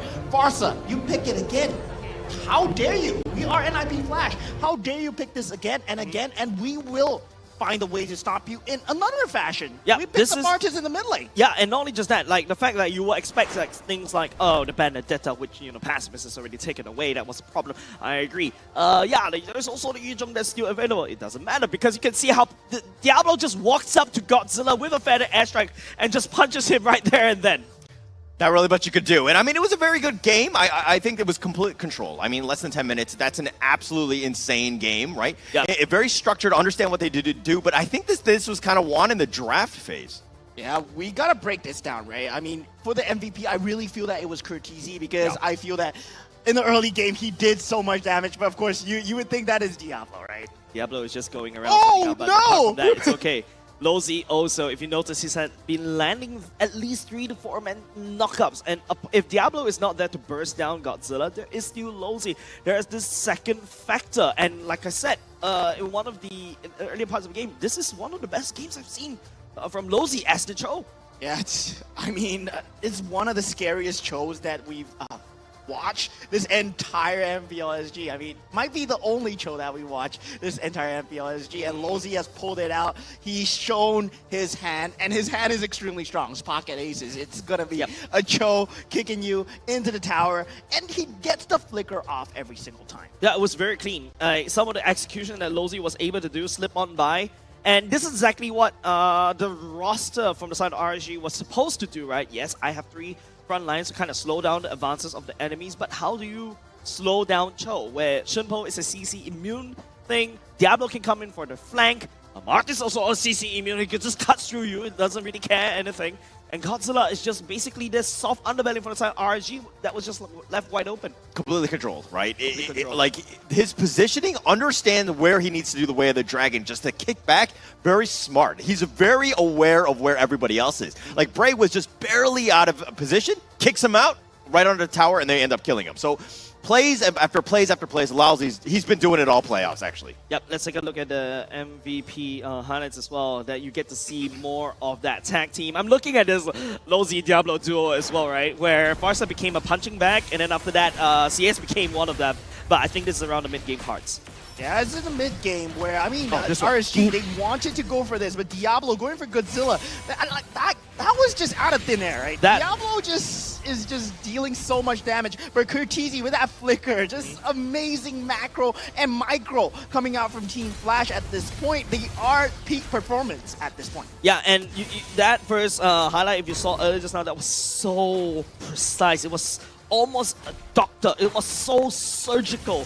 Shutting down GodZilla, and yeah, Lozi right here, knocking up 3 members, just slowing it down, whereas Vanix just outputting damage from the backline, Hades providing that front line at the same time. Diablo could just come in anytime. It's making it so hard for RSG to basically do anything at all because they're not ready to go into the end game. They're not ready to become that late game problem.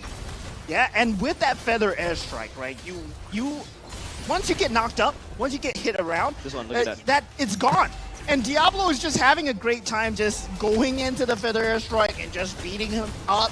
GodZilla is just not having a great game at all. Curtizy has the control immunity just to run in.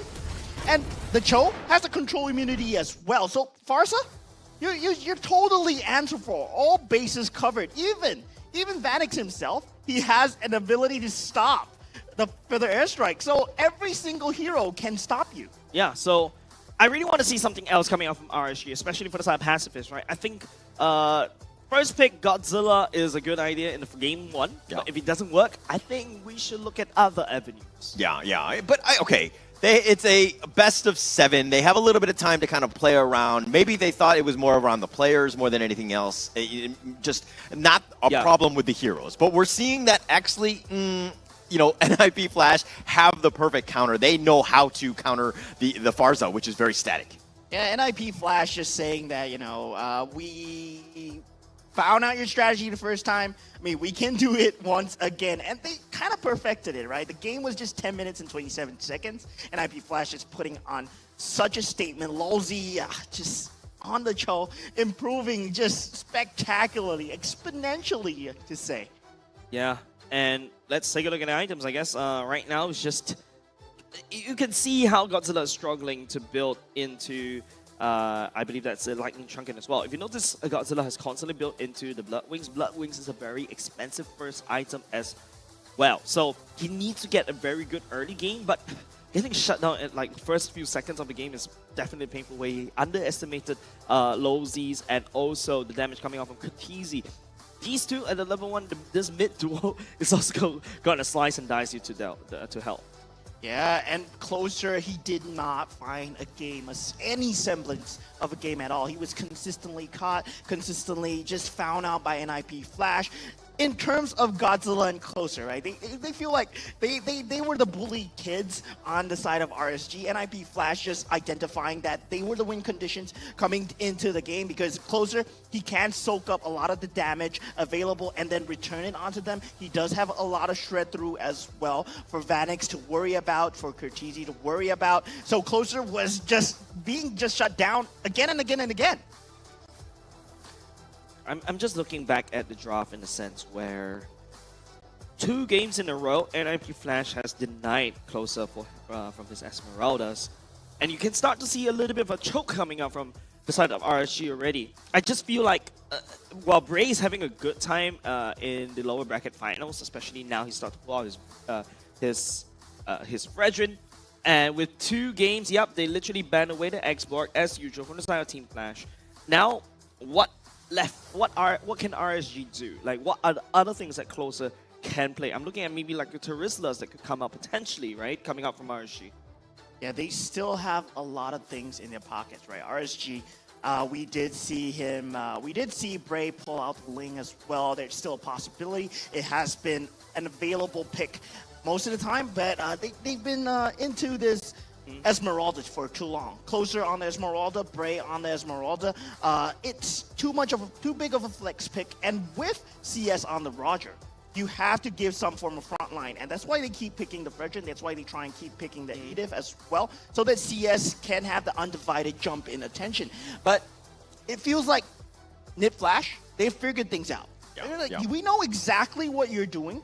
So RSG is back to the drawing board for you. Can they come up with another strategy in a short period of time? And there's a reason why the Farza hasn't really been picked too much in the league. It tended to be like a playoff special. It has definitely gotten RSG to the point where they're in this point in the grand finals. But it's just that NIP Flash were able to counter it, tremendously. Almost all of those heroes are able to kind of, move them around, kind of push them at will. And GodZilla was super uncomfortable. He doesn't want to just stand there and just kind of shoot that feathered airstrike. He has to move around, and you really don't want that as the Farza. Yeah, it's extremely hard to deal with because, I mean, every single member of the side of NIP Flash, he could disrupt the feather airstrike as well, and they could play keep away just by themselves. The fact that Lozy can jump in and take away the feather airstrike and get away scot-free, that just speaks a lot to say. The fact that you cannot punish him, RSG is just showing gaps in their strategy so far. Yeah, hopefully Pacifist will be able to pull something out. This is not how you want to go in the grand finals, especially after when you've been so dominant in the playoffs in day 2 and also day 3, right? But now, yeah, I'm not going to sugarcoat it. NIP Flash is looking solid. I think it's going to prove the casters wrong. It's going to be a 4-0 if RSG doesn't do anything right now to change up the strategy. Yeah, but looking at another angle, right? Curtizi on the Martis mid. 100% win rate so far. I mean, he's the MVP. Let him play. Yeah, not only just that. Like I said when the game was ongoing, right? If you are pacifist, you're expecting something more traditional in terms of the Curtizi mage, right? But how do you prepare for a Martis mid lane? Like I said, the only way you could do is to kite to form a front line. But now your front line seems like you could just go around it or go through it. Yeah. That front line seems useless already. Yeah, RSG, they do have the versatility, right? They can go for the versatile pick. I mean, if you're going to pick a fighter mid lane, we played GodZilla on Terizla mid lane before as well. True, but they were too funneled in on the idea of the Farsa on the mid lane. They chose it as a first pick. And I feel that they have to start going back to the drawing board for the banning and drafting patterns. But let's just see what Professor Churros has to say in Off the Desk. What's going on, guys? Once again, Flash with a huge dominant gameplay in game number 2.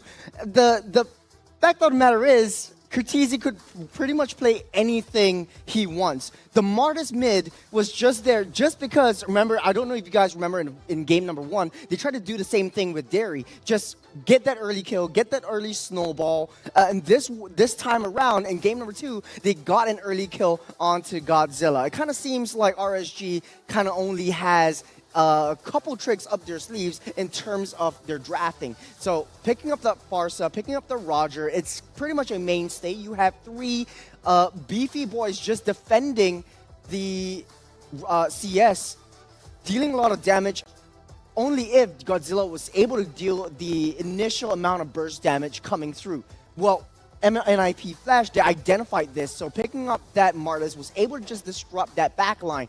This was one of the first fights that just snowballed NIP's victory. This was the first turtle, and I think Jace, he mentioned this on the stream. Diablo, knowing where GodZilla is, knowing who the key targets is, and targeting GodZilla, taking him down, making him unvaluable in any situation, any point of time within this game. Taking a look at the other EXP laner for closer, though, he wants to go towards that backline. The only problem is there is no backline. Every one member of Flash is just super beefy. You don't have Vanix in play just as of yet. You're going to the backline all alone. Derry and closer, even if they manage to take down that turtle somehow, there's no backup. Diablo taking out GodZilla was a huge, valuable win for them in that early game. You have basically 3 fighters, 1 tank protecting Lord Vanix, and this was a very, very long, drawn-out fight where Vanix was just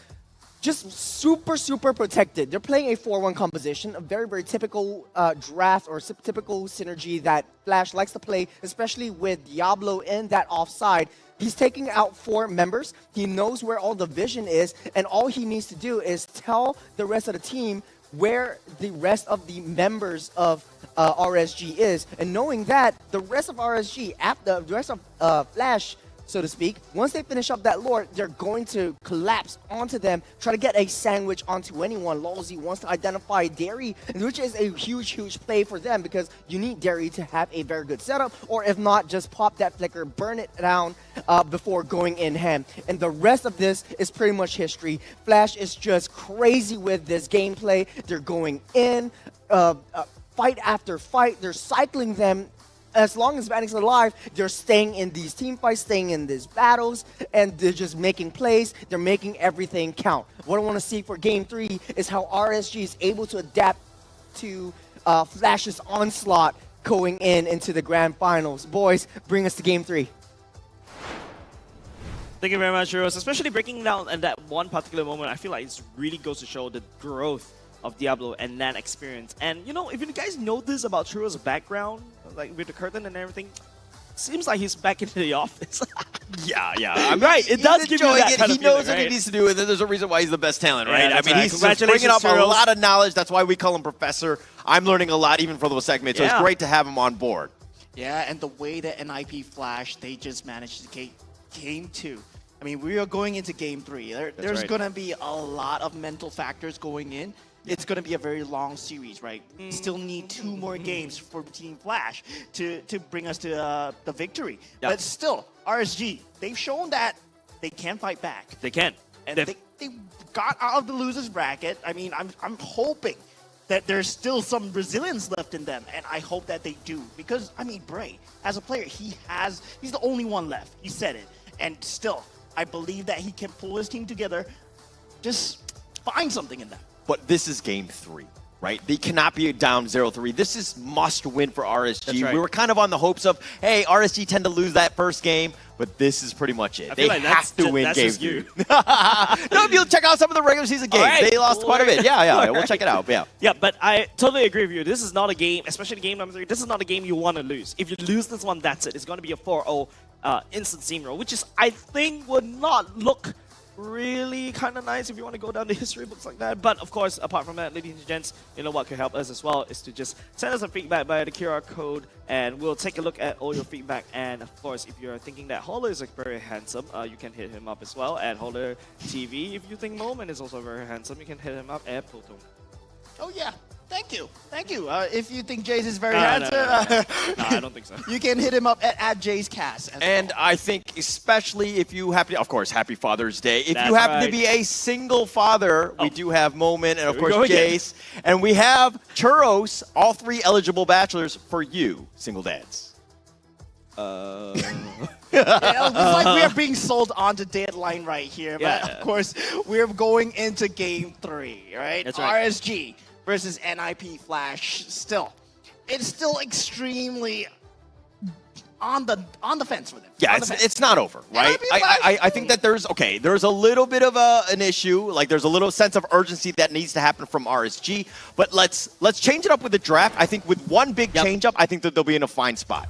I feel that RSG, they still have a lot in their arsenal to say, because they have shown a lot in the regular season against other teams as well. They're not this one-dimensional team that needs to go for the Farsa no matter what. Why? But they do it again. Why? Ladies and gentlemen, they do it again. This is the third time in a row. Strike 3.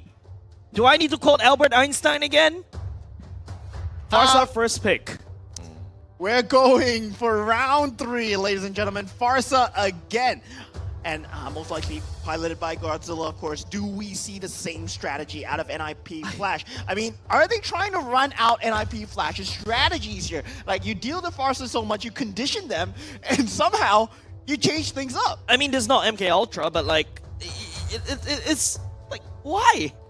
This is already the third game. Remember how we set it up. This is a game that RSG cannot afford to lose. But you go in for Farsa first pick again. What is NIP Flash going to do? Exactly repeat the same drop and all he just had. Maybe add a little bit of flavor. NIP Flash being a chef right now, just adding a salt right now. It's Diablo on the Esmeralda. A nod over to closer. Yeah, and RSG, will they go for the Roger once again for CS in this 1v1 matchup? Roger, theoretically, he does better against Nathan in the early stages of the game, level 1 to level 3. You do have a lot of jump. You do have a lot of kill potential. But RSG, do they still go for the same strategy once again as we fall to these last 2 picks? I really want to take a look at the book that what Pacifist has. It feels like right now, RSG is probably going to, drop the Brethren Roger again if they're going to back on that one. Okay, a little bit of change. Roger, but it's going to be a die-off. Would it be on Brayyy or would it be on Closer? Yeah, it's still a very much flexible pick from the side of Team RSG. I mean, you were saying about the book, right? From Pacifist. I feel that there's only one thing in that book, and it says Farsa. Pick Farsa. It's highlighted, it's underlined, and it's circled. It's bolded, underlined, italics, pick Farsa. But for NIP Flash, they've been showing us really a show, right? Yeah, this is basically NIP Flash saying, hey, you want to go for Farsa first pick? Here are 3 ways that I can deal with the Farsa. This is just basically NIP Flash flexing. They don't even go back to the same drop. They just have a little bit of ways of doing it. Okay, fine, that's going to be a Cho going to the side of Lozy. But, I mean, the main ingredient still stays. We deny the Farsa from the Feather Airstrike. Yeah, and Lozy's fingers are warm after that game too. It's going to be extremely scary to watch his Cho on the game 3 as well. And now we do have the 2 bans from NIP Flash. I mean, Dairoff, extremely flexible. Do they go for the EXP lane ban right here? And they do take out the Matilda. I mean, fearing it from Derry is an extremely reasonable ask because Derry, he's very strong on so many different heroes now. He's so versatile, and he has really evolved as a player indeed. Yeah, I remember back then when Derry, I mean, back in a few seasons ago, season 5, season 3 he debuted, and until this day, this is the first time that he has graced the grand final stage. Usually he stays around the 5th or 6th position, right? And I feel Derry, in terms of mechanics, he has it. In terms of the macro, he also has it, and he also has the voice, which as a roamer, you need to really speak up and tell everybody to look at me. But RSG right now, banning away the Nolan. Banning away the Nolan. Hades, of course, we know him as a man of many tricks. The Guinevere would be still available this game. I mean, Hades, he can play the Hellcurt as well. Don't discount that. We saw that being such a menace in the regular seasons and of course in the playoffs as well. Okay, yep, looking at the draft once again from a third-party point of view, I don't know why I say I'm third-party when I'm already a third-party. From a fourth point of view, right, I just took a step back and take a look again. Fine, this draft was definitely going into the EXP lane, going up against Esmeralda, unless NIP Flash wants to vary it a bit and pull an Esmeralda jungle so that he doesn't really meet the Dairoff at all. And the Fanny being taken out for Hades, I mean, they're really going with this assassin route here. But the Guinevere, yeah, we were talking about it being the pick for Hades. 100% win rate so far. A bit of a back pat onto Vanix right there. Hopefully they're not doing something weird this time. Don't forget, this last pick in the previous game was a Martis mid lane. Wonder what NIP Flash can pull out this time. And RSG, I mean, they should be stumped at this point, right? Drafting and banning patterns all thrown out the window. They're just playing for themselves at this point. Keep to the strategy, keep to what we know, and try to win NIP Flash our way. They cannot get wrapped up in NIP Flash's momentum. They cannot get wrapped up into tempo at all. And they will keep falling shorter and shorter. And Alpha would be the pick of choice. I mean, we know Brayyy on the Alpha, extremely methodical. Minotaur, maybe next coming out from the side of RSG, perhaps. Something that you can basically deny an enemy to jump onto Farsa, but that feels like a checkmate love from Diablo. NIP Flash probably smelled that from a mile away. And yeah, we have the jackpot right now. What would Curtizi play today? Is it going to be a Martis once again? Is it going to be a Terizla? It's going to be a Paquito mid lane.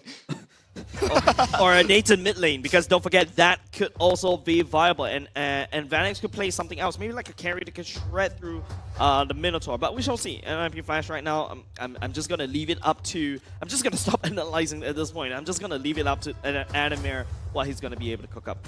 Yeah, it's turning off our brains at this point because NIP Flash, they've been frying them dry, and they do pick up the Paquito. So yeah, Esmeralda in the mid lane. Yeah, Hades on the Guinevere. Yeah, would be jungling on the Guinevere.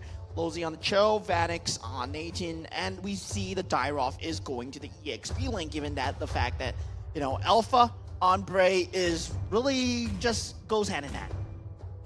Right now, take a look at it. Man, he's gotten the regular. There's a reason why he is a regular season MVP, man. He's just throwing everything. He stopped playing his regular Valentina, the Eves, and whatnot. That's so regular season. Now there's a playoffs flavor. He's wearing a new dress, a new suit as well. This time around going in the Esmeralda in the mid lane. But once again, NIP Flash, not a lot of range. They have to balance that out. And here we go, ladies and gentlemen. We head on into Game 3 to the Land of Dawn. NIP Flash versus RSG SG. Who will take this game? Ladies and gents, once again, I don't know, man. If you're GodZilla right now, you have to be careful. Respect Lozy. There you go. Don't go there. Go back. Yeah, go back. You don't want to fight against Cho, right? Lozy, we saw his Cho and like, yeah, maybe it's not that good, but yeah, he proved us wrong. Yep.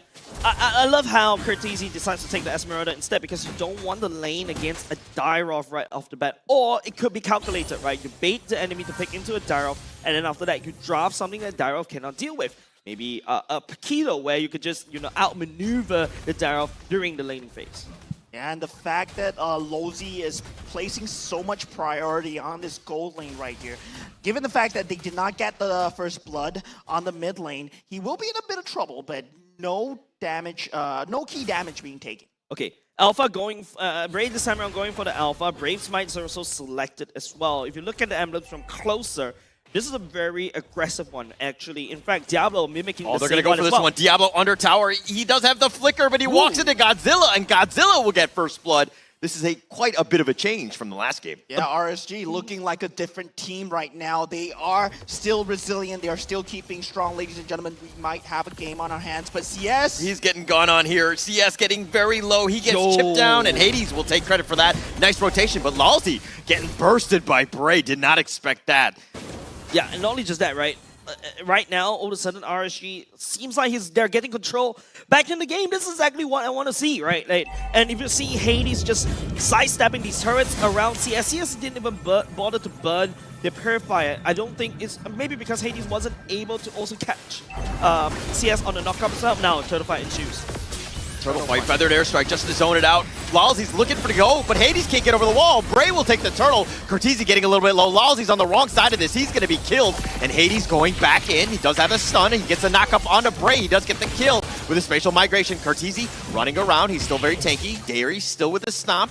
And it looks like Diablo wants to go in. Closer dashes back over the wall. Yep. Yes. Sacrificing one person for the turtle, I think RSG is still able to cut their losses, right? As long as they don't lose too much, the game is still kind of equal right now. And Closer, despite the fact that they got the first blood on Diablo, He's Closer. not level 4 during the turtle fight, and Closer taking a lot of damage here. I mean, he's slightly down in terms of the level as well, but Diablo will just chip the tower. Don't think he's going to actually make any real headway on that. But, I mean, let's talk a little bit about Vanix and CS in the top lane, right? We've seen this time and time again, but there's a slight advantage for Vanix. It's a lot of advantage if you look at that. There is no gold plating. Derry gets kicked back in, and it looks like the Feathered Airstrike is going to be on top, but Lalzi's going to be the first to fall. Brayyy will get credit, but now he's in a bad spot. He gets knocked up as well. Hades doing a lot of damage on him. Brayyy and Hades continuing on. Who's the better jungler? I don't really know, but Curtizi, he does catch him out. Diablo will get credit. He says, thank you, ex-teammates. Yeah, Diablo getting the killing blow right there. You can see the micro decision coming up on Lozi, right? Just the holding push on. back. Diablo finds Derry, but he gets back under tower, playing it dangerously. Yep, this draft, I think, guys, RSG, this draft is exactly what GodZilla needs. Someone that could hold down the front. Something like Brayyy with the ultimate, right? And now CS will be challenged on the top lane. I mean, we see The Feathered Airstrike. Curtizi on the run. He spatial migrations back. He does have his friend Lalzi there, but now here's his buddy as well. They're going to disengage. Yeah, we do see that they put a lot of focus onto CS this game from the side of NIP Flash. They're banking on Vanix getting extremely fat this game, and once he gets his key items, once they're online, NIP They're going to Flash will go? fight. Oh, Curtizi getting very low. Brayyy almost got the pick off. He does have level 7. Hades walking into this one. Realizes that the turtle might be happening. Derry. Oh, he dodges that one. Hades is fine. But now it looks like Derry's going to start the turtle. RSG is not playing this tightly. They're just throwing out ultimates and hoping something catches. The Feathered Airstrike zoning him away, but it's going to be, hey, we're going to maybe trade the turtle for that tower. But Vanix not able to get it yet. He's going to wait for the next minion. They do get that one, so they got something in return. They do get the turtle, and they did go on CS on the top lane. I said that they were trying to put as much focus onto CS, making sure he does not get the farm. Now he does not have the Purify. The Way of the Dragon has been used from Lozi as well, but he will have it shortly off cooldown. So there is a key pocket in timing for NIP Flash. Yep, a bit of switcheroo in terms of the items. GodZilla went for the NOD instead. Trying to hold down the healing from the side of Curtizi. Doesn't be careful. Curtizi, the Feathered Airstrike is right on top, but with Brayyy, they have the damage and they have the burst. He's going to be going down. Now Derry makes his way to the top lane. Nice stomp over the wall. Derry trying to find it, but it looks like it's just going to clear the area for that top T1. Brayyy is joined as well. Hades tried to go back in. Lalzi thought about it, but CS gets to the tower, and Brayyy might have gone too far, and Vanix is going to get credit for that kill. Hades limps away as well as Lalzi. Yeah. RSG was able to push up top, right? And not only just that, there was a nice play coming out from Diablo. They're sending the house, and they find him, and GodZilla with another kill. And this is turning into a different game, but Derry does fall. Still keeping things extremely even. 16k net worth from both teams. Only a 200 slight goal advantage for NIP Flash at the moment. But in terms of map control, they have opened up equal parts of the map right here. Top lane, 1 turret to 1 turret. And only 2 trolls from the side of Team RSG, right? But still, NIP Flash, they've been trying to funnel the farm onto Vanix as much as possible. And They're going for the gank. They found Lalzi, goes in for this one. They want GodZilla, and they do kill him. GodZilla with the most damage in the game thus far, but Brayyy goes in. He does get the kill onto Lalzi, but Brayyy now gets sniped out. Vanix gets a double. CS is down as well, and NIP Flash, Curtizi does go down. Derry's going to be killed. Closer, as well as Derry and NIP Flash come out with a team wipe. RSG poured everything right there. But they are the one that got wiped out. Man, Vanix, that positioning though, nobody from the side of RSG can touch him. Yeah, and that was why they wanted to funnel the farm onto Vanix as much as possible on the marksman player. And the fact that Vanix can't put himself in that situation, why he has that so much farm in the first place, is because Lozi was prioritizing top all the time, making sure the purification is being used from the side of CS. Lalzi goes in. Gets the Way of the Dragon, kicks him away though, but Closer, he gets bursted, and Vanix with yet another kill. That's his 5th of the game. And not only just that, if you deny the die-off in the early game, he's not going to be anything at all. He's just going to be a walking minion by now, and Diablo, everybody wants him. The Feathered Airstrike as well, but they killed GodZilla, so they got something. Not the worst thing in the world for Diablo. And Smeralda would be extreme issue to deal with. But they have so many problems right now for RSG. First, they were trying to handle Curtizi, they were trying to handle Diablo, which they're doing a good job of. But there's another problem that just surfaced, which is Vanix, and Vanix has not been answered for so far. Lalzi goes in, gets the way the dragon kicks back. Derry, he's gonna get bursted, and Vanix with yet another one, but Brayyy now focusing it. Vanix doesn't be careful, he entropies back. No, he doesn't get out. He goes down as well as Lalzi. Brayyy wants to go for Hades. He's chasing him away. Diablo's now gonna join, and that might be too much at this point, and Brayyy does disengage. Right now, RSG versus NIP Flash. RSG is turning this Brayyy into a goes right back brawl. in. Curtizi, he's being focused, but he's very tanky. Brayyy just kind of playing with him. Man, RSG is just throwing bodies at the problem right now. Yes, we can't solve them with strategy. We're just gonna unga boonga and just ignore every IQ that we have, and we go 8 mode. We go and throw bodies at NIP Flash. And Brayyy just exceeding the farm in terms of him versus Hades right now. 6,000 compared to 4.5. Oh, they're going in for this one. Lalzi, they have him the way. The dragon kicks back Brayyy, and he says, "Hiya!" Yeah, Lalzi proving to be the answer for Brayyy right there. Oh, Derry, they found Hades. They get the kill. CS will take that one. CS is now on the run. Derry's been killed, and Diablo finds him in return. So that's not the worst trade in the world. Really not the worst trade in the world, but NIP Flash looking like the winners of it. 3-1, losing Hades for 3 kills in return. And Vanix, he did get shut down by Dyroff, but this Dyroff, he's not been answering so much, right? He's not shown that much map presence, despite the fact that Brayyy has been going in again and again. Yep, and no, it's just because he doesn't really have any map presence at all. It's just because he was shut down in the earlier parts of the game. Diablo was just punching left, right, center, allowing him to do everything. If Closer wants to get into Closer with Diablo could just dash away. Right now, just NIP Flash just maneuvering around this roster to a great success right now. And look at that, Vanix just uses the ultimate, show where he is, and he doesn't need to pull. And you see how RSG just scatter like a wind. And Vanix, he's in prime position to engage here if he wishes to do so. But Diablo is way far away from his team. Hades just showing some recalls there in the enemy jungle. You gotta test it out. It doesn't even make work. Sure that I don't doesn't know, break. this button. Yeah, you need the recall button, right? Make sure it doesn't break. You never know one day if it actually breaks on you. They should set max Lalzi limit. gets away with the dragon onto Derry, finds him with a feathered airstrike, but Derry's already been killed. Lalzi now on the run. He's going to be sniped down by CS. They do get the kill on that. So they got the return, but now Curtizi's getting a little bit low. Does need to be careful.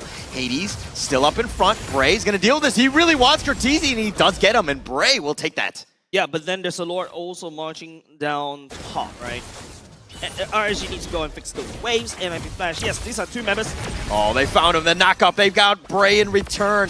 Brayyy, you get something, you get a little overconfident, and then you get blown up here. But Diablo in again with a knockout strike, and Diablo with the flex. Can you stop looking so good, Diablo, man? Oh my god. Diablo has done it again. GodZilla just got destroyed into thin air. Yeah, I thought GodZilla was supposed to be the monster, but turns out no. Diablo is just punching him down once again, making him his personal punching bag. And now NIP Flash is threatening base of RSG. Terry, once again, Hades getting chipped down. He doesn't need to be careful. Lalzi keeps him alive. Actually, with the Derry going down, Vanix, he's just blown him up, and he gets closer as well. And Vanix, so much damage. Diablo, half-life, feathered airstrike. He connects on the 2, though. It looks like they're going to back off. Vanix does need to be careful. He dodges most of it. Curtizi's still up in front. Do they want to go? Brayyy tries to go for this. He gets his ex-teammate in Diablo. Now Brayyy dodges the spatial migration. Brayyy continue to stand up in front. He wants to fight, but he's going to go down, and Vanix with just too much damage. He's gotten Brayyy as well as CS, and now they're marching down. Yeah, Brayyy being the only sign of life for Team RSG right here. NIP Flash, they are falling a bit low though. Derry and GodZilla, they're still alive in the base. They don't have enough creeps to Feathered take airstrike. away Hades the doesn't base. need to be careful. Vanix, he's like, okay. GodZilla actually was scared. He's gonna I'm gonna abort mission because Vanix is gonna kill me. Yep, 2 members down, 2 turrets, 2 lanes open for the side of RSG. This is the worst way you want to go out right now if you were RSG right here. Looking at the items, it's just look at the amount of gold that Vanix has racked up for himself. Going in full-on damage. Holy Crystal and also Divine Glaive follow up with Wind of Nature, something to kind of deny what CS can do. And I don't know, man. RSG, the only way they can do is use the fact that they have the high ground Derry with with a the nice feather two-man airstrike. stomp. Derry at about half-life already, the feathered airstrike, but it's not actually hitting the Lord. And Lawsy knocks him up, and Haiti takes the Lord. And it looks like NIP Flash again in the driver's seat here.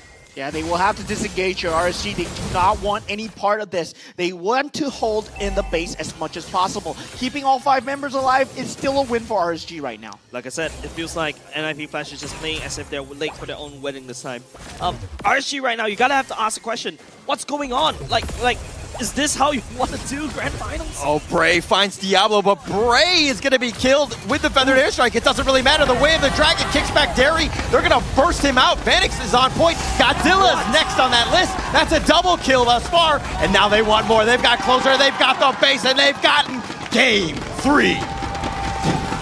3-0 is the score in the favor of NIP Flash. Ladies and gents, RSG, you gotta have to check up on them because NIP Flash is knocking on the doors of MPL Singapore Season 7's Grand Finals. Yeah, NIP Flash, they are taking names and kicking ass, right? That's what they're doing right now, and they're doing such a good job with the Cho. On Vanix as well, I mean, they're taking turns in becoming the MVP. I feel that Vanix was the key momentum all around. All eggs were on the same basket. They were on the Vanix basket, and it just pulled through. Scary. Scary at this point. I'm wondering what else they can do at this point. I mean, maybe they pick Farza in game 4? Yeah. Maybe that will work? Yeah, maybe Farza will work against game 4. I think you guys are insane. Well, it seems to be their strategy going into this one. We've seen this fail 3 times. I think they need to change it up. Or they're going for the full, the storyline, right? We're going to go down 0-3. We're going to do the reverse sweep. It's going to work no matter what. But, I mean, I feel that, for NIP Flash, they just did an extremely good job of prioritizing farm onto Vanix. And Vanix just really pulled through. And, of course, he is our MVP for the game, 16-1. Guys, by the way, average GPM, if you're doing good, you're 800 GPM per minute, gold per minute. That's your average. If you're doing good, you're above 800. This guy is 1,000 GPM per minute, guys. He's been farming heroes.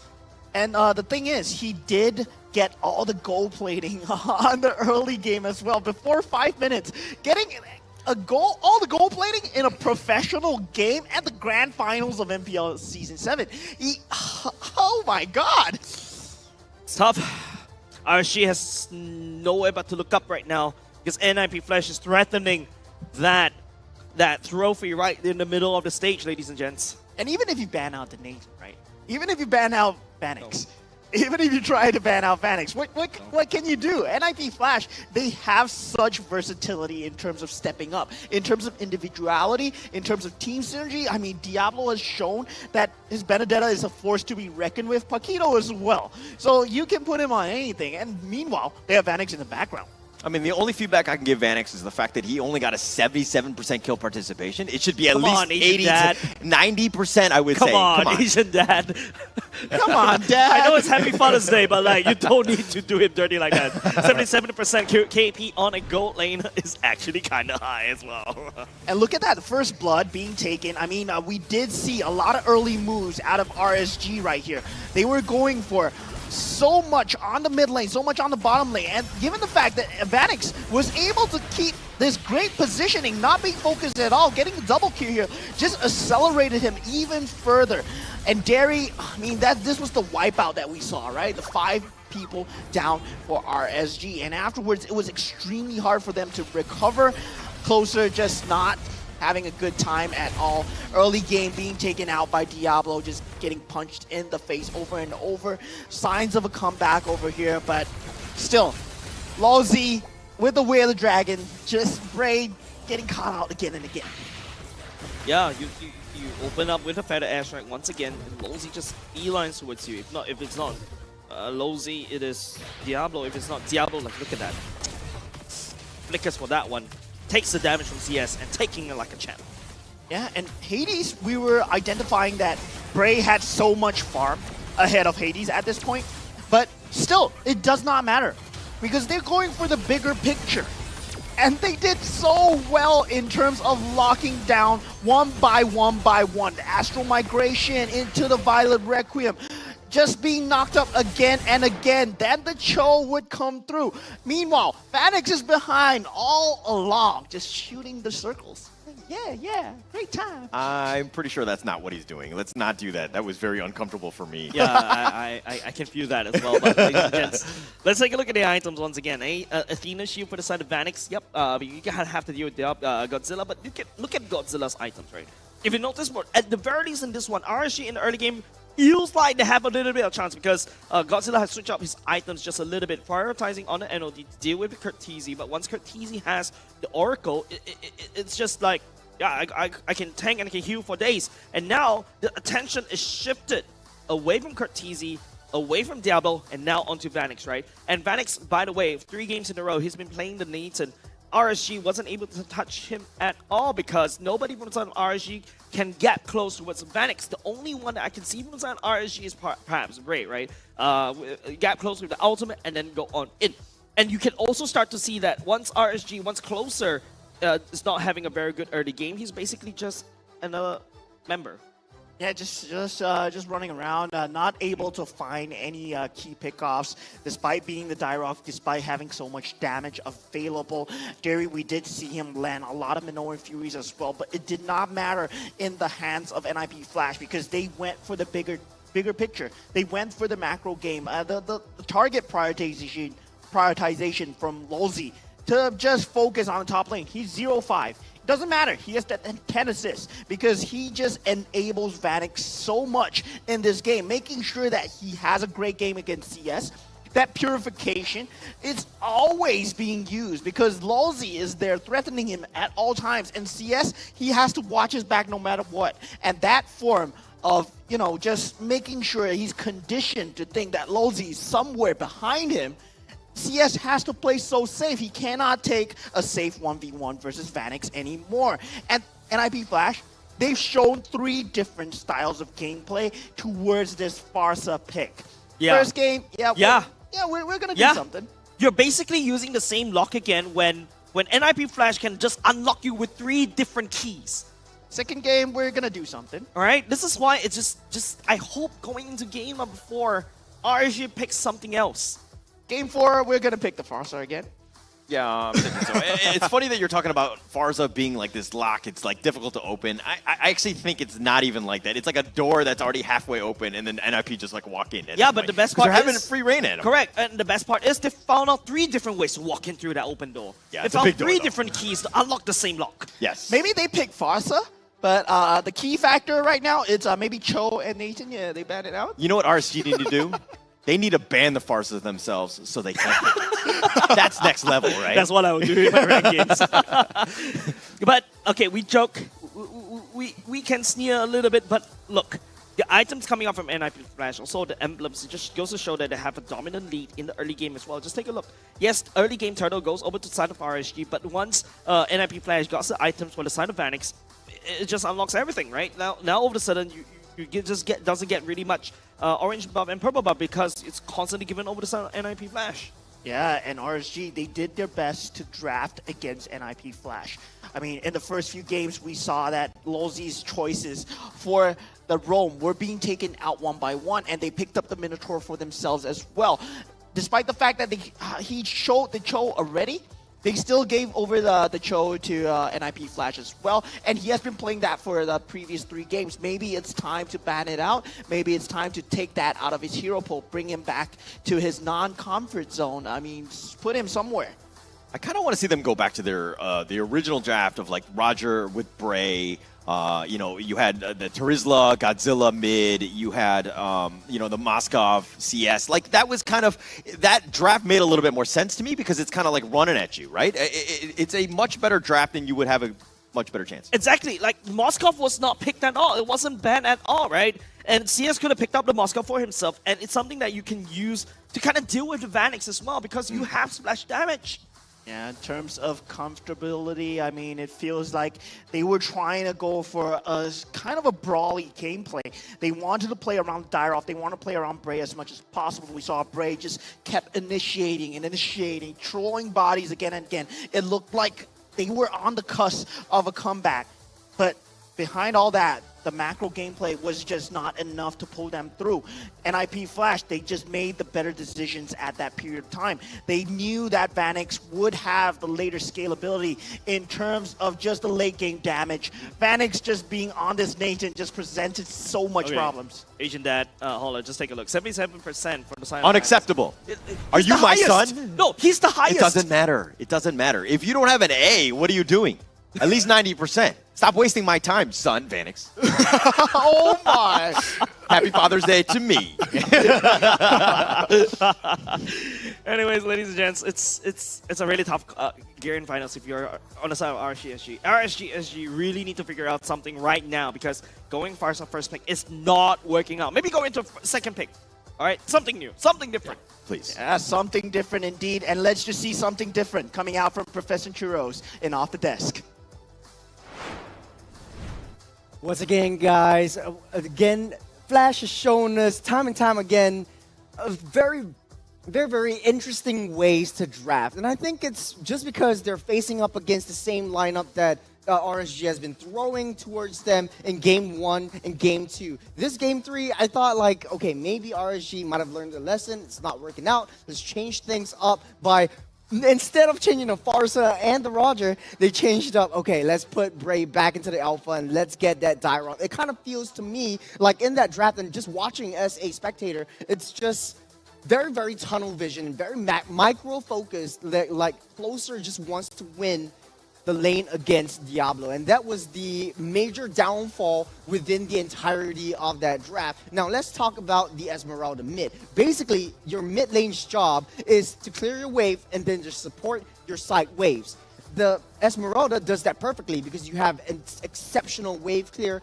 You are able to rotate fast with your S1. You're able to just jump in, especially once you hit your power spike with your falling star moon, you have sustain. And basically, in the eyes of Flash, you don't really need a secondary damage dealer because Lord Vanix is the primary and the secondary damage dealer after all. You've got 4 friggin' fighters in the lineup of Team Flash protecting Vanix. And this worked out perfectly for them. And this was that fight. And if you notice, the gold difference was just very minimal. Flash was a little bit behind because RSG definitely has the early game, especially when you're playing that Dairoff up against a Esmeralda and a Paquito. The Dairoff and the Alpha is definitely going to have an easier time. But riding on that snowball, they want to go for this fight. I was watching this time and time again.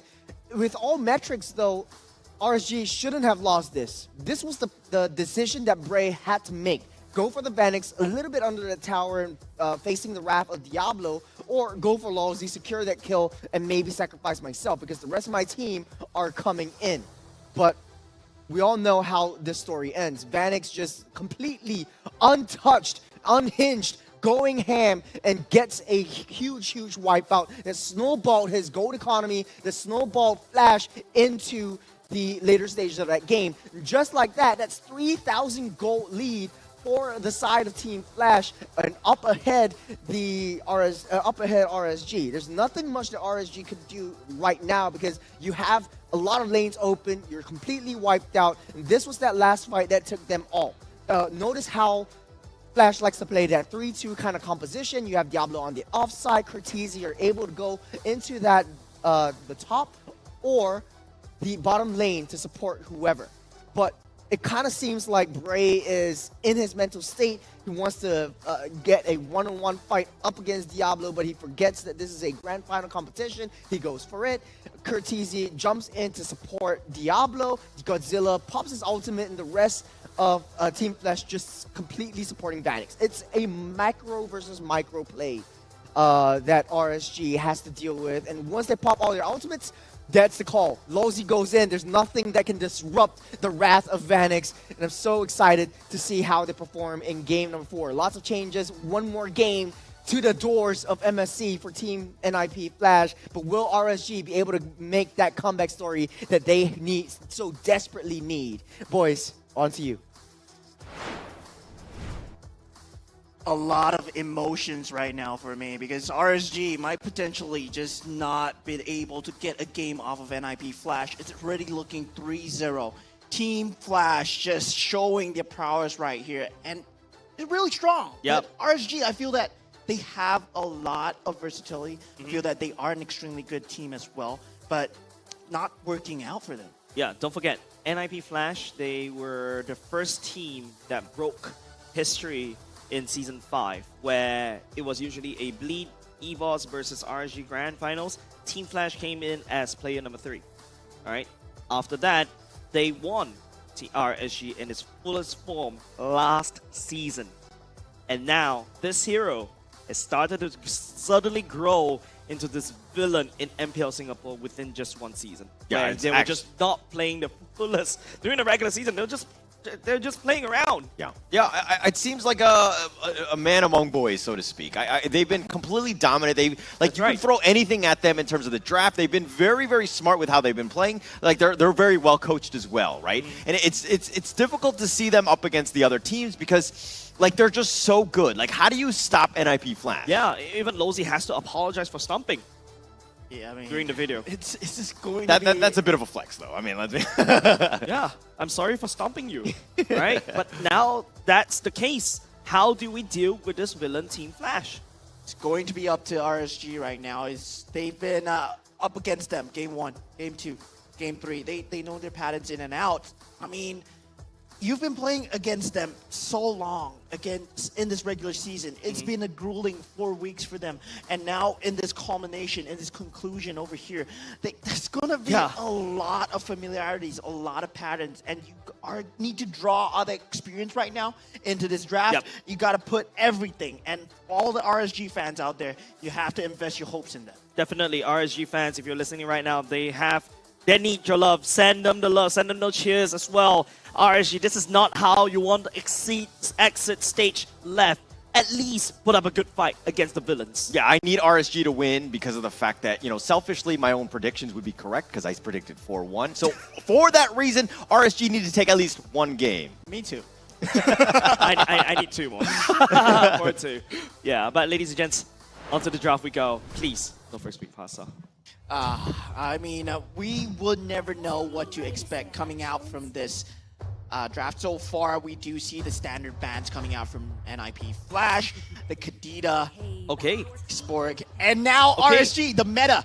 Yes, Holler, he has talked about it. Farsa would be the ban for RSG as well, taking out the Farsa. The ban of Farsa for themselves. And not only just that, RSG switch over to the other side. First pick goes over to NIP Flash. That will secure the Nathan for themselves. Yeah, if it ain't broke, don't fix it, right?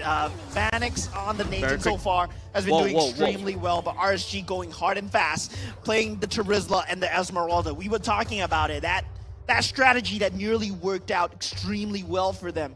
And they took a game out of NIP Flash, right, with that strategy. Yeah, but don't forget, Charizla can be flexed into closer. Esmeralda can be used by Brayyy as well. So RSG, just a lot of wiggle room for them to play with.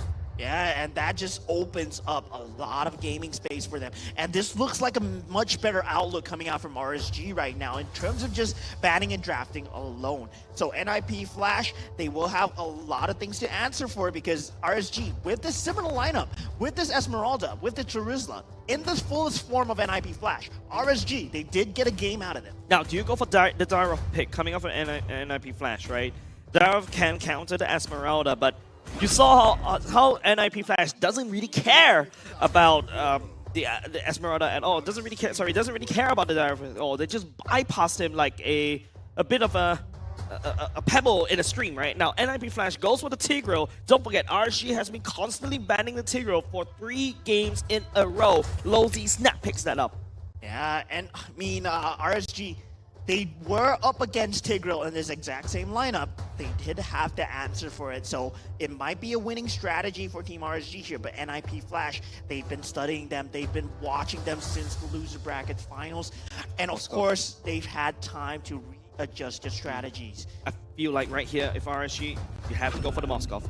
Something that you're more confident, something that CS has performed before. But instead of that, that bigger Grok that Dairy can play. So at the very least, this Grok is going to be important to kind of disrupt the combo coming off from Tigro, and it allows you access to the backline where Vanix is. Yeah, and it's so hard for RSG to ban out things here, right?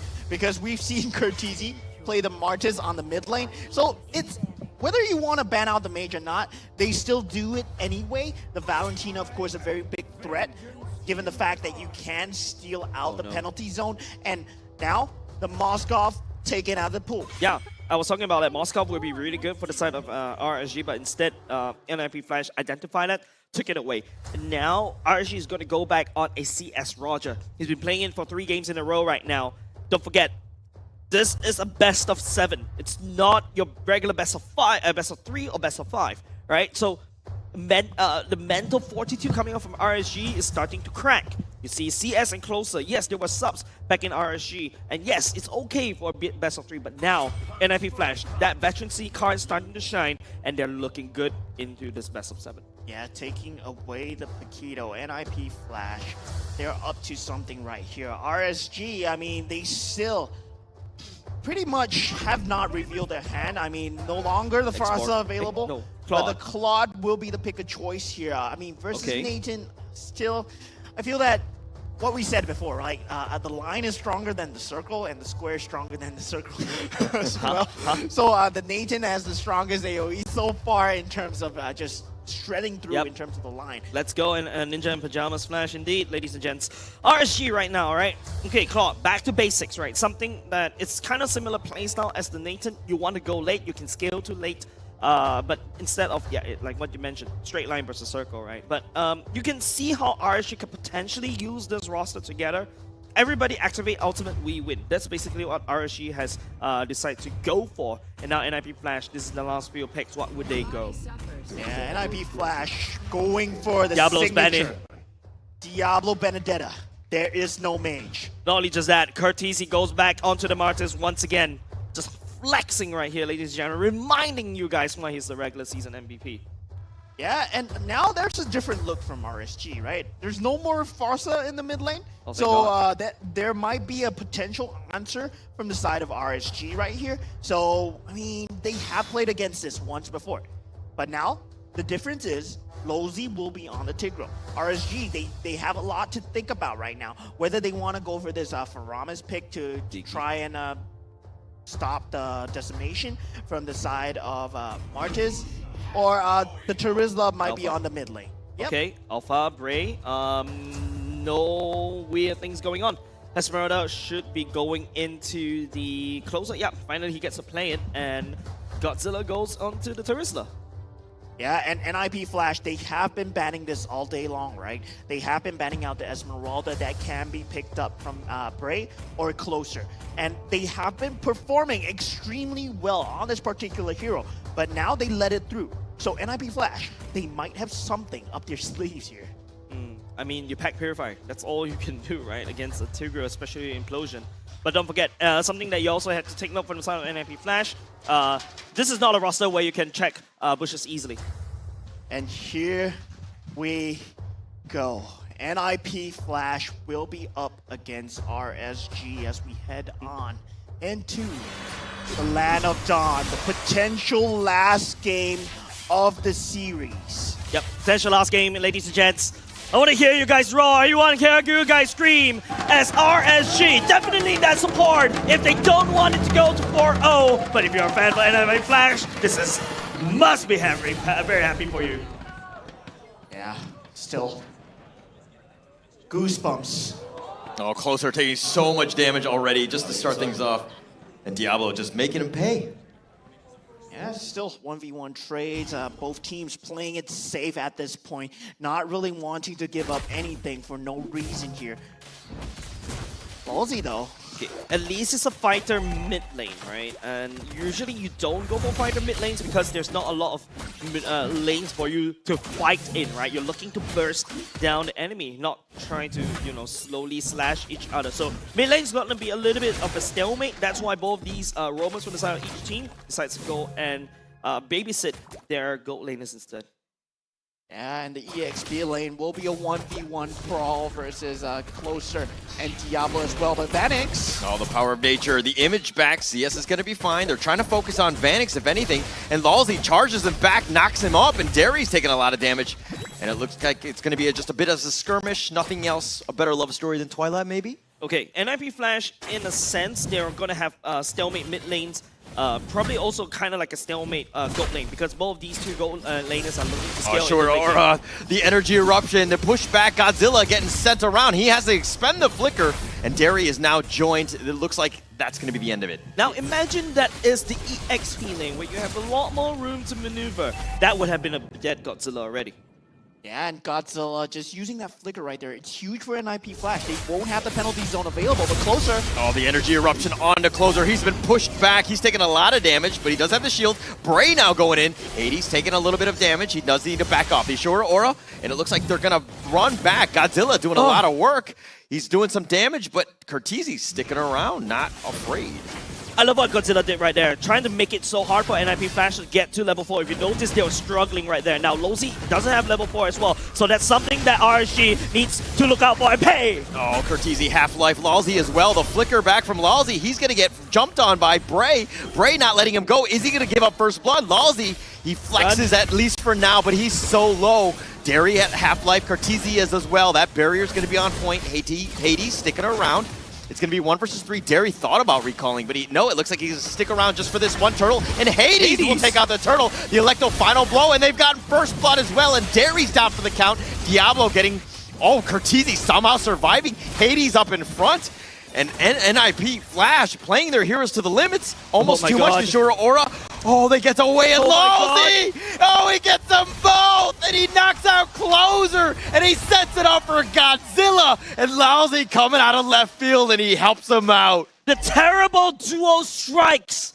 Curtizi and Hades just teasing, just dangling the carrot right in front of RSG, and they have to take it right into a Lalzi's implosion. Yeah, playing on the focusing it on Lalzi. Lalzi taking a lot of damage. He's going to be back, but that was kind of worth it. The Blazing Duet from CS, he images back.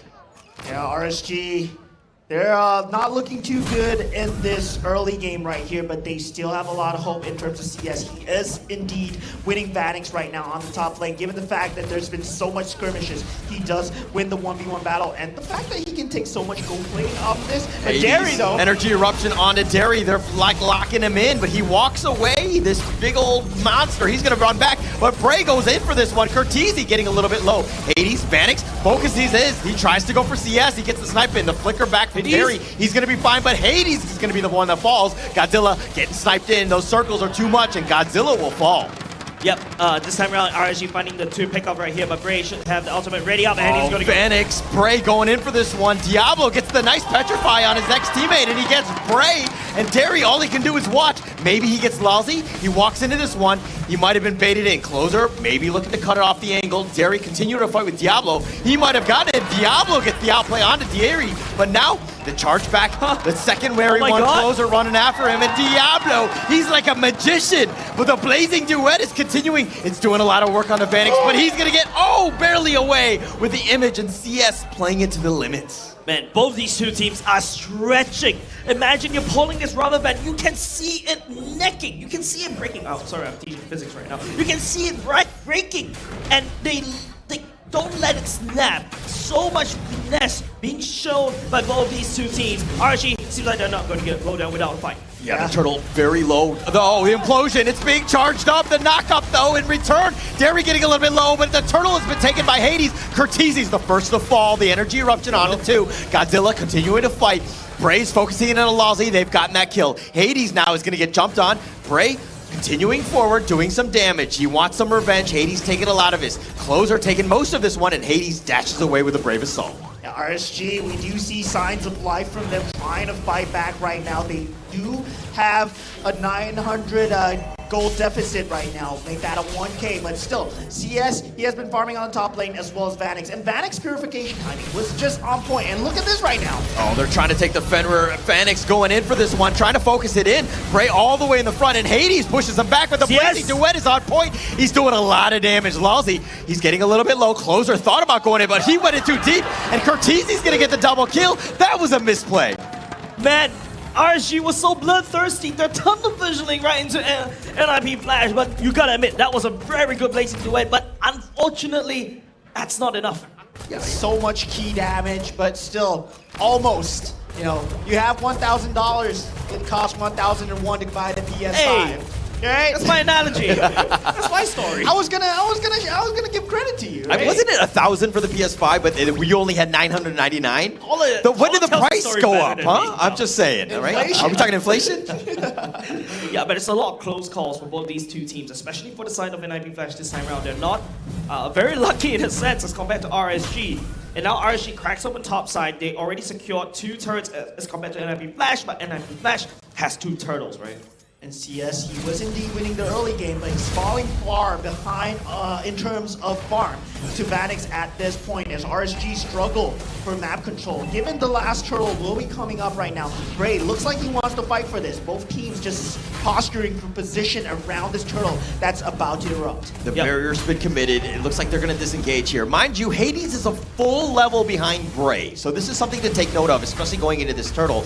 Derry's still sticking around. Hades just pushing him away. They do have vision. GodZilla in the side as well. The barrier's going to be used. Hades on the wrong side, but they found Brayyy, and they've got the energy eruption, and they've locked him in, but Brayyy walks away for now. Hades is a little bit low, but the Blazing Duet is doing a lot of work.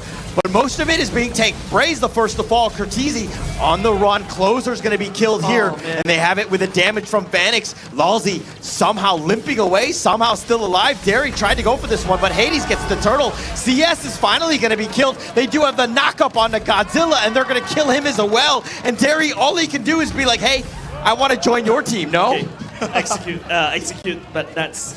You can start to see NIP Flash is just abusing the fact that RSG, if you notice how Derry was just saving on the wild charge as long as he could in order to kind of counteract against Lozi's implosion. But that fight was so messy. There's no focal point. Derry is getting dragged left, right, center. And Diablo is just happy that's the case because he's an assassin. Yeah, NIP Flash has studied his strategy. They knew that the Spear of Alpha is the key initiation for the side of RSG and Diablo, as well as Corteezy when going into that bush to force out the Spear of Alpha before the team fight. Oh, and look Vanix at this. is joined, and Derry, he gets actually stuck behind the barrier. He's getting focused, and that was a bit of a mistake. Corteezy gets credit for that kill. They got the energy eruption onto Brayyy as well, and they get that, and Vanix has shown up, but Corteezy's been killed. GodZilla as well. Hades got credit, and they have the energy eruption one more time on the closer, and NIP Flash are making waves. They're not only just making waves, they're making RSG pay wave. In a sense, RSG, you know, like that's such a good setup from GodZilla. That's such a good ultimate from closer, but they need to land it together. Yeah, one by one they go, and one by one they fall. NIP Flash looking postured as the champions right now. All right, Hades seems to have a little bit of a... He might need to do a little bit of a reboot because he's just spamming recall at that point. But no, he's just flexing at this point. And I mean, they have so much confidence right now. This is their game to lose. Okay, Golden Star being secured by CS right now, but 6K gold lead. It's winnable for the side of RSG. It's winnable indeed. I mean, they still have the fallback factor onto CS. If they can find the key target, which is Vanix, it's still a lot of theory crafting though. RSG, they cannot waste the Spear of Alpha anymore. And NIP Flash, they've been doing an extremely good job. Diablo forcing out the Spear of Alpha. Corteezy forcing out the Spear of Alpha. So making sure that Brayyy does not land the initiation on GodZilla, Vanix. that's going to be life number 1. The Electro final blow right on top of him. GodZilla, penalty zones, just trying to stay alive. He's being focused, and Diablo will end up killing GodZilla. That's going to be the start, as well as taking the Fenrir as well.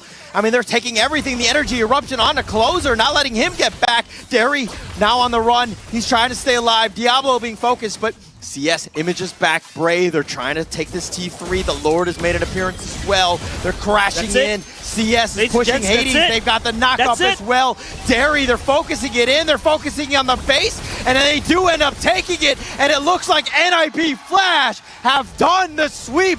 They are your winners for MPL Singapore Season 7. Man, that was a free-for-all buffet, and NIP Flash has a free pass to it. RSG is not happy as this particular grand finals. Congratulations to our champions, NIP Flash. So now we will head towards the stage where our beautiful host, Cheryl, will take us in our next segment.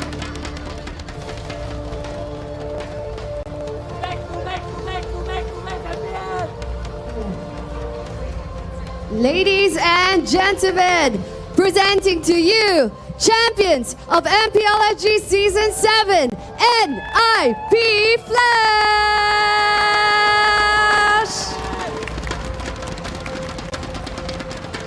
Now boys, head on over to the center to give your fellow opponents a fist bump, or even a hug.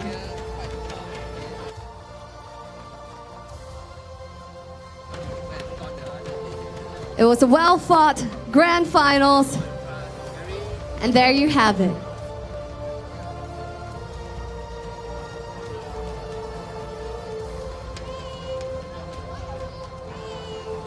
Ladies and gentlemen, once more, a round of applause for RSG SG for their valiant performance here in the Land of Dawn.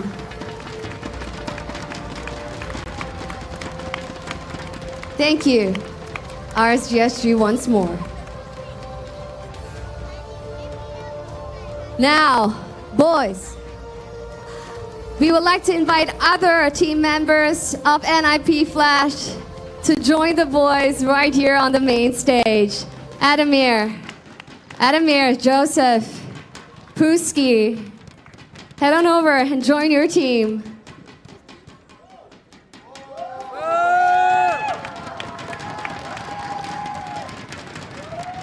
The trophy that you have been working hard for stands right before you.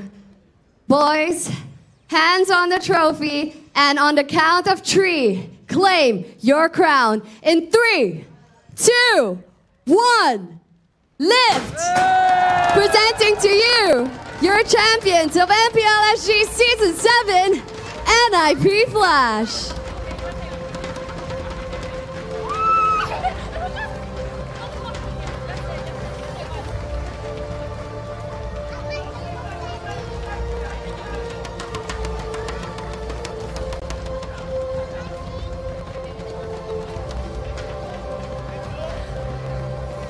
Amazing, amazing stuff.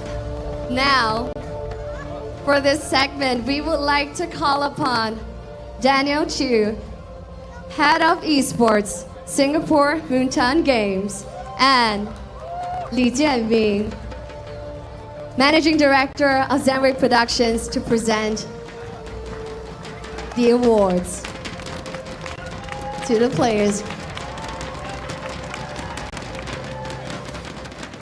Yes, we do have our medals ready for our 2 VIPs to present them to the members of NIP Flash.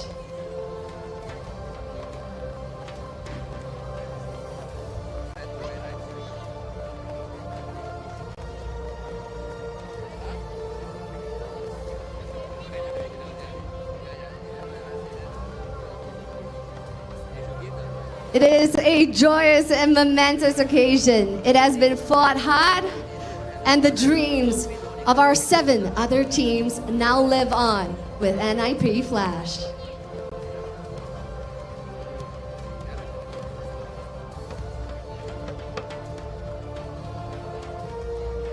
And now, the next prize presentation would be the Playoffs MVP. Who do you guys think it is?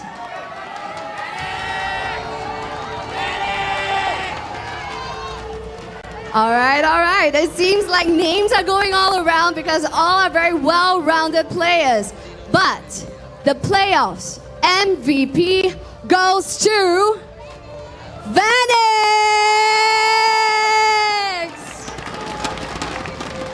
Lord Vanix, congratulations. Now the playoffs MVP is presented by McDonald's.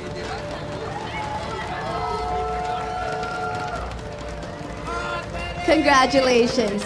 Now thank you so much, Timmy, as well as Daniel, for presenting the awards.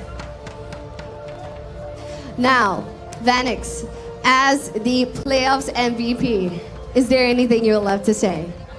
I want to thank my friends, my families for supporting me throughout this journey.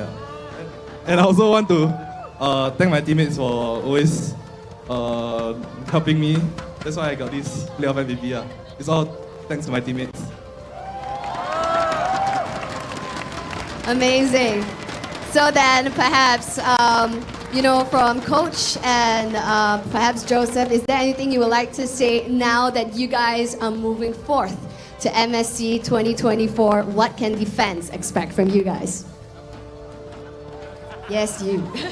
I think we will definitely try our very best.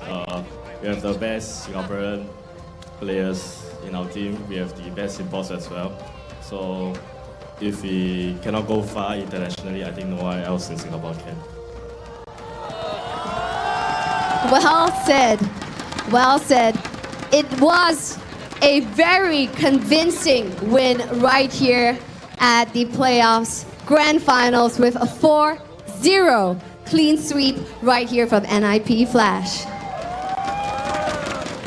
And with that being said, it was a grueling 1.5 months of MPLSG.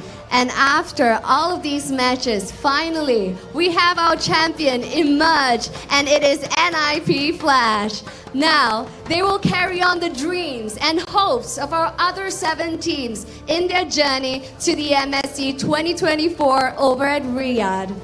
Amazing, amazing stuff. Now it's no longer Singapore versus Singapore, and it's now Singapore against the world. Majulah, Singapura, we'll see you at the MSC.